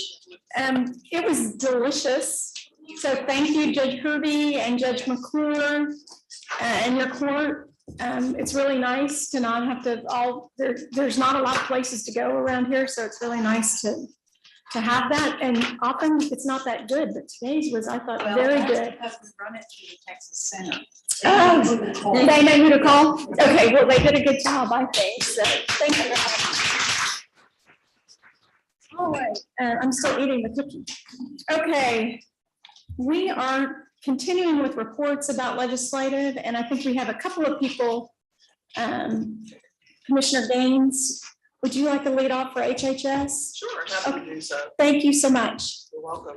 I think as everyone knows, there's been quite a bit of activity when it comes to mental health this session, probably the most that I have ever seen at pretty much up front. And so I'm not going, there's an exhaustive list. I have like 24 things that but I'm not going to talk about 24 things. I'm going to talk about the things that I think are most relevant to this group. Particularly, I want to start out by talking about House Bill 1 and Senate Bill 1 and the introduced bills. And there's quite a bit of alignment actually between the Senate and the House, which is a great thing. That means that these are things that are likely going to occur. And then there's a couple other bills that are in process that I will mention. The first thing are the purchased psychiatric beds. Both in the House Bill and Senate Bill 1, there's an additional 234 beds that may come online. Now, some of you are aware that we have currently about 560 beds that we contract for in the community. We've had great success with them. We're using more than 100% of those beds. So, but we need more of them. So we're really, really grateful to be able to have those additional beds. Another initiative is to allow for 150 competency restoration beds. Scott and I are very excited about that as well in an effort to address some of the competency restoration that needs to occur. We already do that in a couple of areas on a community level. We've had great success with that as well. So we're really, really pleased to see that type of expansion. Another expansion to 15 beds is with Sunrise Canyon, which is affiliated with the local mental health authority in the Lubbock area. That is, again, one of our local mental health authorities. So they're looking at expanding by 15 beds. We also have some step-down housing expansion by 8.5 million. Another successful initiative that Scott and I have worked on, it's really helped us to move out of the state hospital individuals that have been in the state hospital for over a year. And so really, really happy to see that. We have some crisis respite units for youth. We have a youth mobile crisis outreach teams. We're really pleased about that in terms of working with at-risk youth, particularly some of the folks that may even be in the DFDS system. And then on the expansion of 2 grants that I'm sure most of you are familiar with, 292, $15 million expansion there, and House Bill 13, a $7.5 million expansion with that grant. And then there's a new grant that's on the horizon called an innovation grant, which is a grant that is focused on children and family with prioritization on entities that work with high-risk children to reduce the need for future intensive services. So that's very exciting. We're also seeing some expansion for multi-systemic therapy, which we've already gotten started with that earlier in the year. That's $15 million there. Coordinated specialty care expansion. Many of our local mental health authorities provide those services. That is also a service focused on youth up to age 30, dealing with early onset psychosis. Again, a lot of successful efforts there already. And then the last thing I would like to mention with Senate Bill 1 and House Bill 1 is the mental health services for the Uvalde area. They're looking at developing a campus where it will serve both children and adults with crisis stabilization type beds. And they'll also, on that campus, they will also house their local mental health authority. So again, those are some of the quick rundown on House Bill 1 and Senate Bill 1. And then a couple of bills I just want to briefly highlight. One is Senate Bill 26. Cole Course is the author. There's several pieces to this bill. One of them will require that the state hospitals and LMHAs work jointly on discharge planning to determine appropriate community services. We're looking at working with complex cases that have been there sometimes for a long time. And so we're excited about the opportunities that presents. Also with Senate Bill 26, HHS will establish and maintain a public reporting system of mental health performance and outcome measures on a website that will be posted on a regular basis. And then the other bill I want to mention is House Bill 2072, author is Jatan, relating to the eligibility for a grant to reduce recidivism, arrests, and incarcerations. This is requires that HHSC expand the eligibility for the existing mental health grant for justice involved individuals. That's Senate Bill 292. Expand that to nonprofits. Currently, we work with our local mental health authorities. So that one we're not quite sure. I'm not sure if that one has gotten a hearing yet, but that would require some major changes in how we administer that grant. So those are very, very brief highlights, and I'm happy to answer any questions. I have a question. What is in place right now for Uvalde? For Uvalde, we did get some funding from the governor's office that allowed them to deal with their workforce challenges. That was a major challenge that they had. And then they also, some of you may be aware that we were able to stand up a call center, a 24-hour call center. And I want to thank Wayne Young, who's in the room. He and his team did a yeoman's job on helping us get that stand up within, I think it was like 48 hours. But what we're seeing is that they actually doubled the number of people that they're serving at that local mental health authority. So we were able to get to them some money fairly quickly to deal with the surge of increased, people that were going to be served.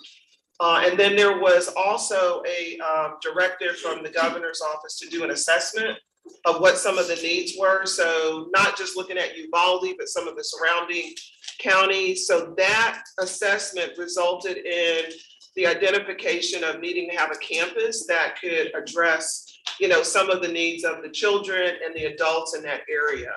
It was decided that an inpatient unit was not the right fit for Uvalde. I don't know, many of you may not be aware, but it's only a population of like 18,000 people. Very small, not a lot of other things in that area. But then we're also looking at some contract beds in the San Antonio area as well. Thank you. You're welcome. Scott, you want to add anything to that? Sure. So I wanted to talk briefly on the state hospitals. First of all, part of this is actually happening now, but rolling into the what's going to happen in September with our budget, and that is that we implemented just in February 1st, actually, some major pay raises across all of the state hospitals. In fact, probably the biggest pay raise, well, they're the biggest ones I've ever seen across all staff, trying to really correct some of our staffing issues. As you know, part of what's been driving the wait list has been that we've had beds offline due to not being able to staff. And so we also, so we're asking for that money to pay for it in the future. I think we'll get it. They've got it right now. I think it's 75% of what our request was. Also, the legislature has already been mentioned. There's a 5% increase that's anticipated this year, next year. But just to tell you the impact of that, since December, our forensic wait list has gone down by 160. That's the first time it's gone down since I've been in this job. And so seeing it go down, in fact, when Professor Shannon, who will always be Professor Shannon to me, when he first mentioned the 2,500 or so, it's now 2,400 or so. And we anticipate it going down into the 2,300s very soon. What we have been able to do, our average daily census has gone up 121 since September, because we're bringing those beds back online. So that's just more people that are getting served and getting into the hospitals. And we, the number of beds that we had offline due to staffing in December, which was our peak, was 781 beds. That's now down to 532, and we're expecting it to drop into the 400s next month. And so again, more beds means more people getting services and us being able to continue to whittle down that wait list. Our FTE count, just to give you an idea, we bottomed out January 31st. We had 5,911 staff. We now have over 6,500. So those are filled positions. So we didn't hire 600. We netted 600 when you take people that leave and people that we add. That has been, we have now more staff than we've had since July 2021, and that number is still just going up. So what we're hoping is with these pay increases, we're doing a lot of other stuff around retention and other things, but these increases specifically have had a huge impact on us being able to get beds back online and continue to do so. And so our legislative request reflects that. In addition to that, there's going to be new capacity. House Bill 1 passed, as you heard earlier. Senate Bill 1 has left the Senate Finance Committee, and it's more specific than House Bill 1 is on where those locations are going to be. What right now, the way it reads, this will all be worked out in committee, and y'all know how that works. We have no idea what it's going to look like in the end, but what it's looking like right now, the proposals for Amarillo to have a new 100-bed non-MSU hospital, Lubbock to have a 50-bed MSU, and I'm excited about the fact we're increasing our MSU maximum security, hospitals, because I'm not hospitals, but beds, because we need more. Rio Grande, expanding and adding a 50-bed maximum security there. Also adding a 50-bed forensic facility in El Paso. We have the Wichita Falls and Terrell rebuilds, and then also adding a maximum security 40-bed unit in San Antonio. So we're hoping, again, those are the ones that are in Senate Bill 1 in the decision documents.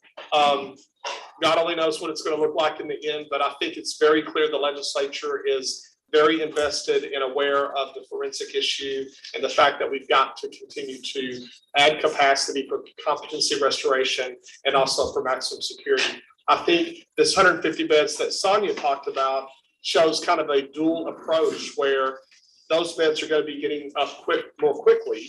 And so as we're building these hospitals that do take time, we're increasing capacity on the community side to be able to do competency restoration. So it's kind of this is the short term, and then in the long term, it's going to be a sustainable system. And so what I'm hoping is that as we see that come down, actually not I'm just hoping, I'm confident, as we see these numbers coming down, especially as we go forward, that we're going to see that wait list coming down and be able to talk more about how that's impacted people and with jails and courts and everyone else. We also have in the bill state hospital transition teams, which places a transition specialist at each one of the state hospitals. Again, you heard Sonia mentioning one of the bills talks about working more closely with the local mental health authorities on these complex cases. This also is a piece of being able to help with these very difficult cases, because we have people that are in our hospitals that if we could get the right supports in the community or the right setting for them, whether it be a step down unit or something else, then we can get them out. And of course, every bed counts, because that's more capacity for us to be able to serve more people. And so that's going to be a part of what we're also seeing coming forward with House Bill, Senate Bill 1. There's a lot of other things that y'all don't care about that are very important to me. For example, maintenance and construction and laundry services, and things like that. But those are the big ticket ones in terms of the forensic stuff. So happy to answer any questions. So again, I want to say one more time, the wait list has gone down.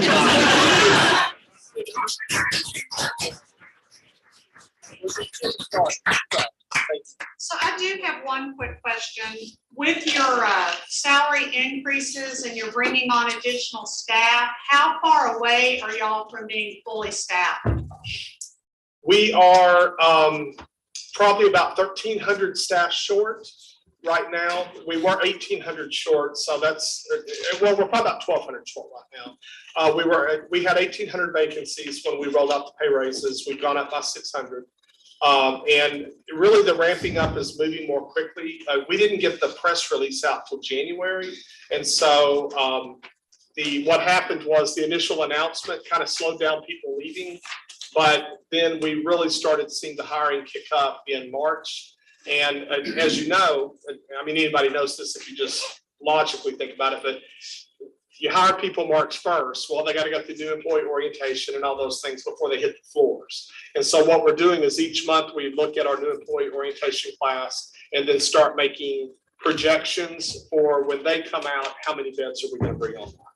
And so, but right now we have cut into about 1/3 of our vacancies since January 31st. So that's pretty quick. And I expect our big hiring months are summers, but that's also people that sometimes leave at the end of summer if it's students or whatever. And so we're kind of watching that, but we do expect to see those numbers continue to rise. And like I said, I think we're going to be down to around, this is a projection, so don't hold me to it, about 450 beds offline in May. And so again, from 781 in December, we're looking at a pretty good movement. And we're very excited. The Kerrville Maximum Security Unit, we got to finally open and are starting to take patients there. And so there's a lot happening. When Rusk opens in the new building this summer, they're going to add 60 maximum security unit beds at Rusk. And Rusk is hiring like crazy right now. And so what we're really going to see, I think, is being able to cut into that maximum security list more as well. All right, and we'll just continue down the road. So Okay. Brandon? My name is Ricky Armstrong. I'm the Assistant Director for the Texas Commission on Jail Standards. Brandon might have snuck you out, if he's still here or not, but, okay. There's currently not really any bills that are mandating us to do anything at this time. We are monitoring several other bills that have impacts on jail populations and other issues.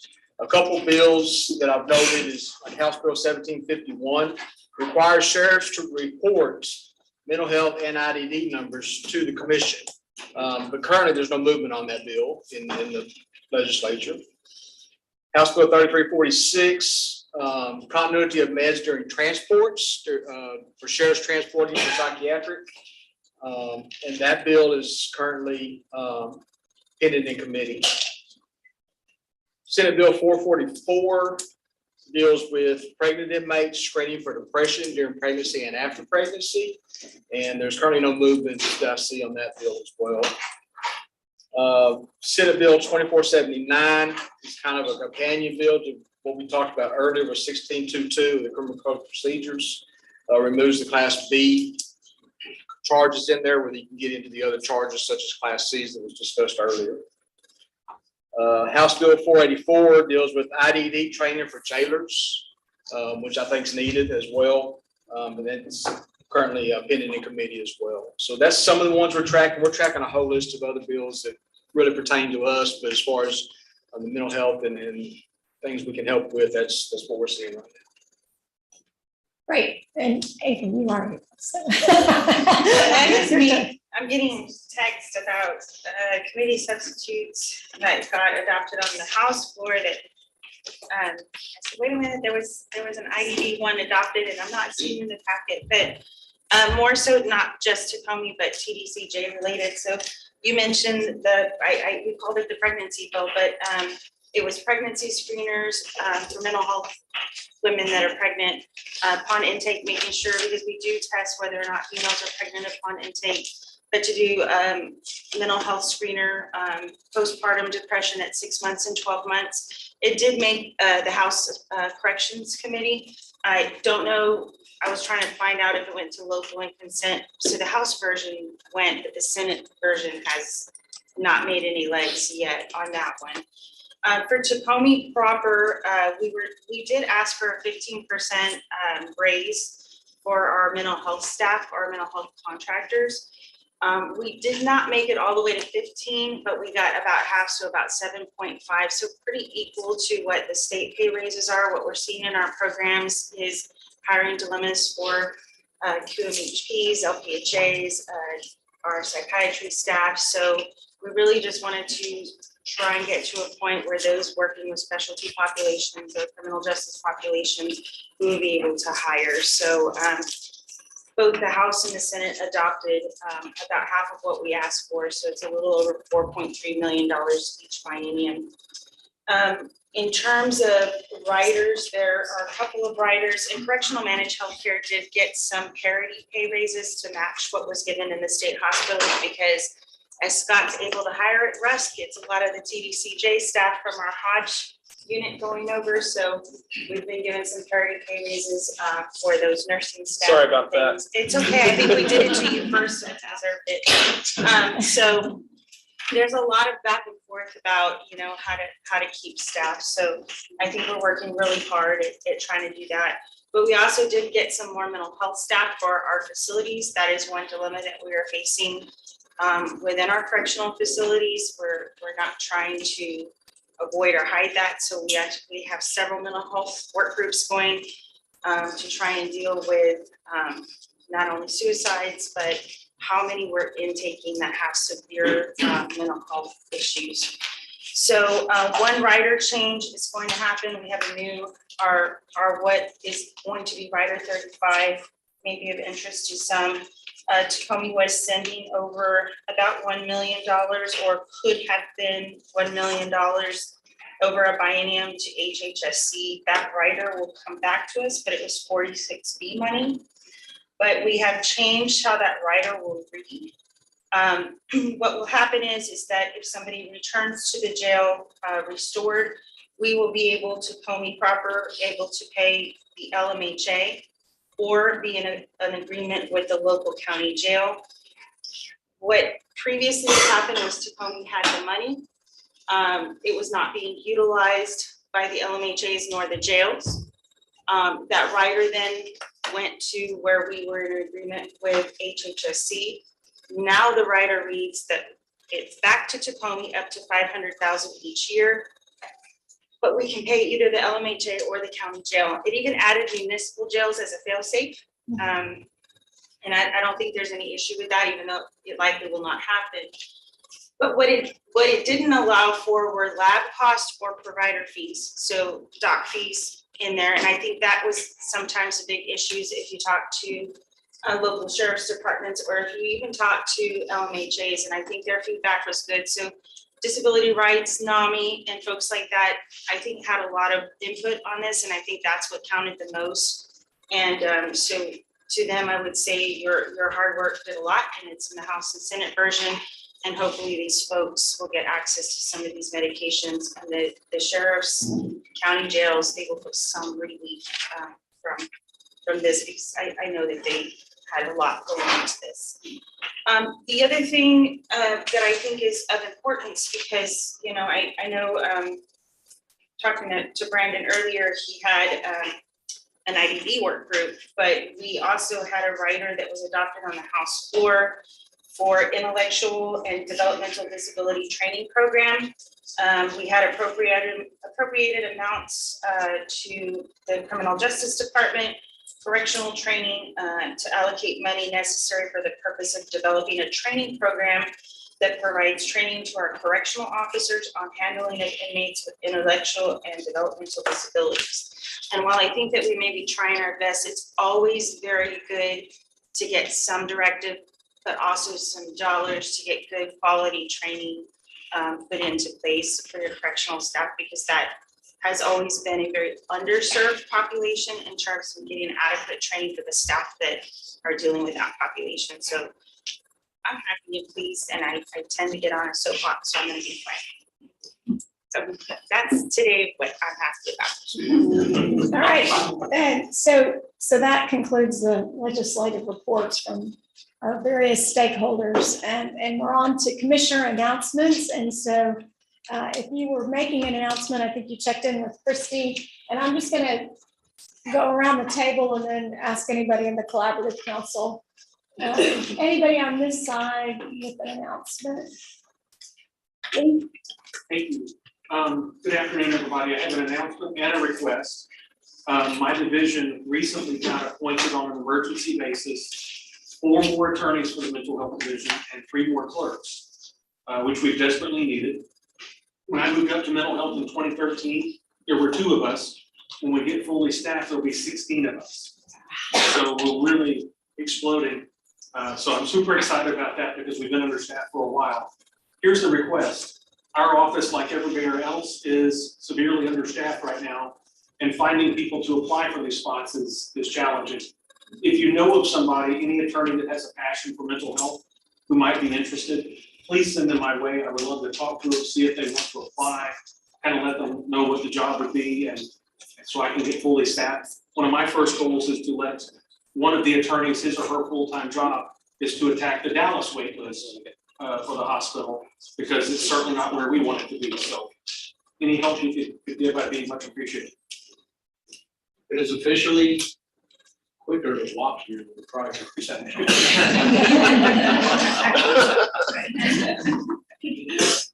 Dr. Almeida. I just wanted to report on some really exciting training that we did back in February in conjunction with TCU and the Department of Public Safety. TBRI for law enforcement and first responders. And so we did a 3-day training, and it was really great, really well received. It was a full house.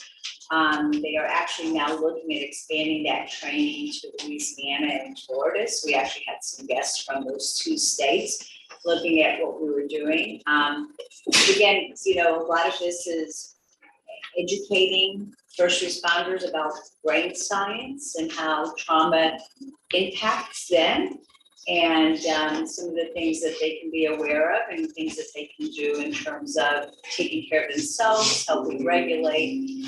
And of course, this all has to do with, you know, not only public safety, but also their safety. So it's a great initiative, and I'm just really excited to be collaborating with them.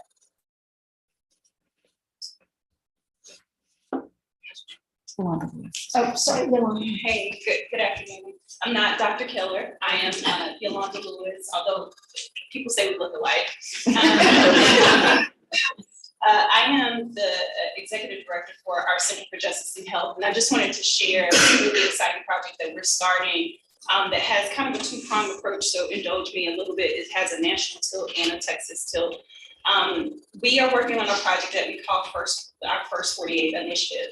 It is really our thinking around creating a blueprint for care for focused adjudication at the first 48 hours of a person after they've been arrested and show signs of having mental health issues. The SAMHSA version of the crisis continuum, as you know, is really kind of narrow. It focuses on someone to call, someone to answer, and a safe place to have someone receive care, but it really kind of dead ends at arrest or either at ER. And what we started to realize is that there's a lot of funding upstream towards police, de-escalation, CIT training, et cetera, but the courts have kind of been left out of that at a national level. And so we've been working with SAMHSA to have conversations about expanding the crisis continuum to the first 48 hours, where you still have diversion opportunities, where people are not convicted, they still have resources if they have care benefits available to them. And the fact that the judges, prosecutors, defense attorneys, and healthcare providers want this, and it just hasn't been kind of elevated to the national level. So we're talking to SAMHSA. They want us to kind of work with them on a project, so we will be doing so at a national level. At a state level, we're working with several jurisdictions in Texas to start mapping out what that first 48 hours or 72 hours look like, trying to understand barriers, opportunities, and challenges, and how we can kind of put some resources around creating a better pathway out to care for individuals. So Tim Bray, who is, y'all know very well, who's on our team, is assisting with this, and also a number of other staff people. So the ask is, if you are interested in the project, please let us know, and we would love to collaborate, talk, and continue to keep you updated on what we're finding in this project. And I'm proud to say that Dr. Almeida and Fort Bend County are the first. We are. participate. Yes. So, y'all did wonderful. Thank you. I don't know about this being the first, you know. No, we're We're excited. early adopters. We're excited, yes. Thank you. Excellent. Anybody in the back? In the cooperative council? Okay, great. Now we'll move this direction. Anybody? Yeah, Judge Smithson. I just want to say, I don't think that the JCMH staff gives enough kudos for all of the work that they've put in for the past 5 years. They've produced so many written things, but they've also been out in our communities and they've been training. I don't know how they ever sleep. I know that they're coming out to Burnett in 2 weeks to present some eliminate the weight training. And we so appreciate that. And I know you're doing it all around the state. And I just appreciate all of the hard work that y'all have done for such a small staff. So thank you very much.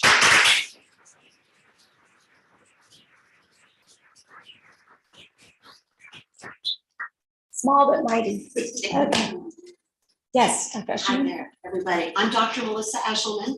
And all of you know there's not enough forensic psychiatrists out there. I wanted to let you know, a colleague of mine, Dr. Christopher Thompson from UCLA, he's a child psychiatrist and a forensic psychiatrist.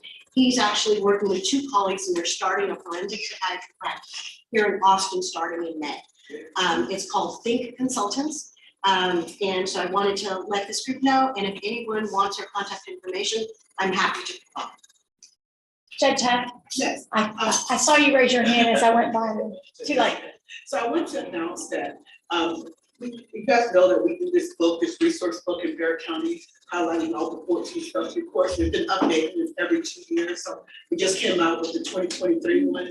Every last specialty course, mental health, drugs, drug court. So it's free. Anyone that wants, so I brought some today. And also we do a 5-series seminar. All the judges that are in that booklet, there 3 or 4 present, each of is free. Then you don't need to register, just if you want to apply, the Zoom link is on.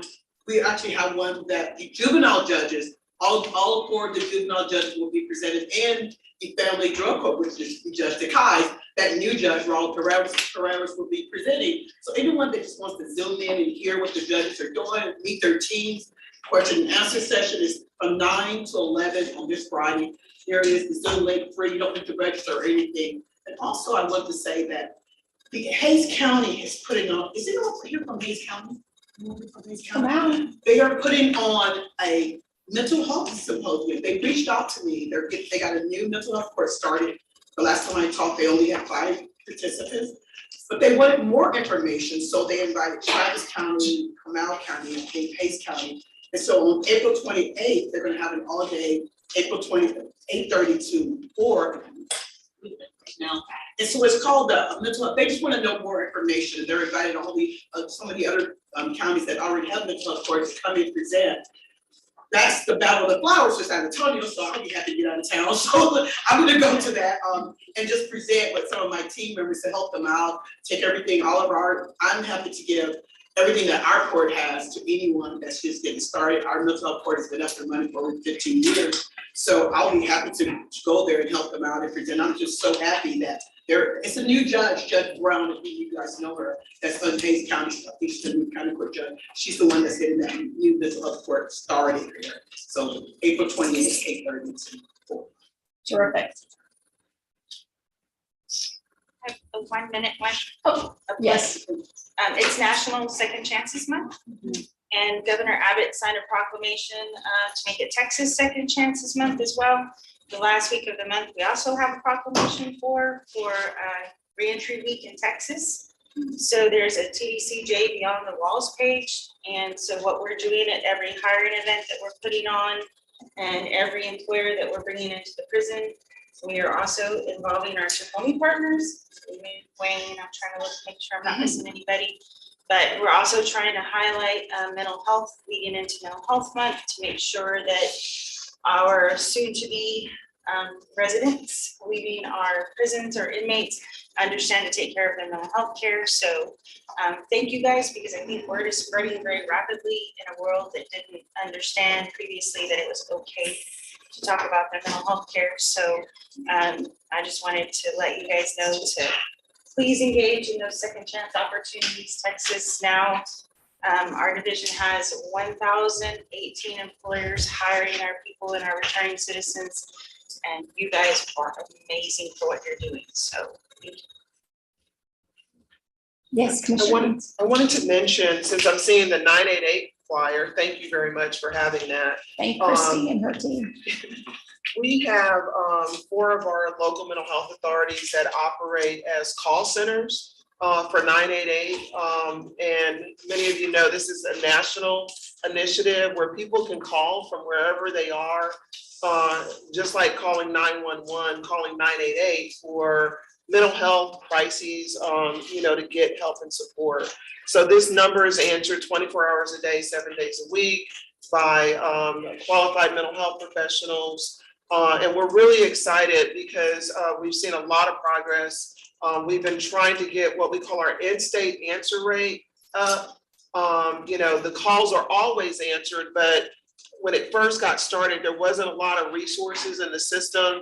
Since then, there have been more resources invested in this initiative. And so I'm really happy to say, like last year, this time we were at 45% in-state answer rate, and today we're at 76%.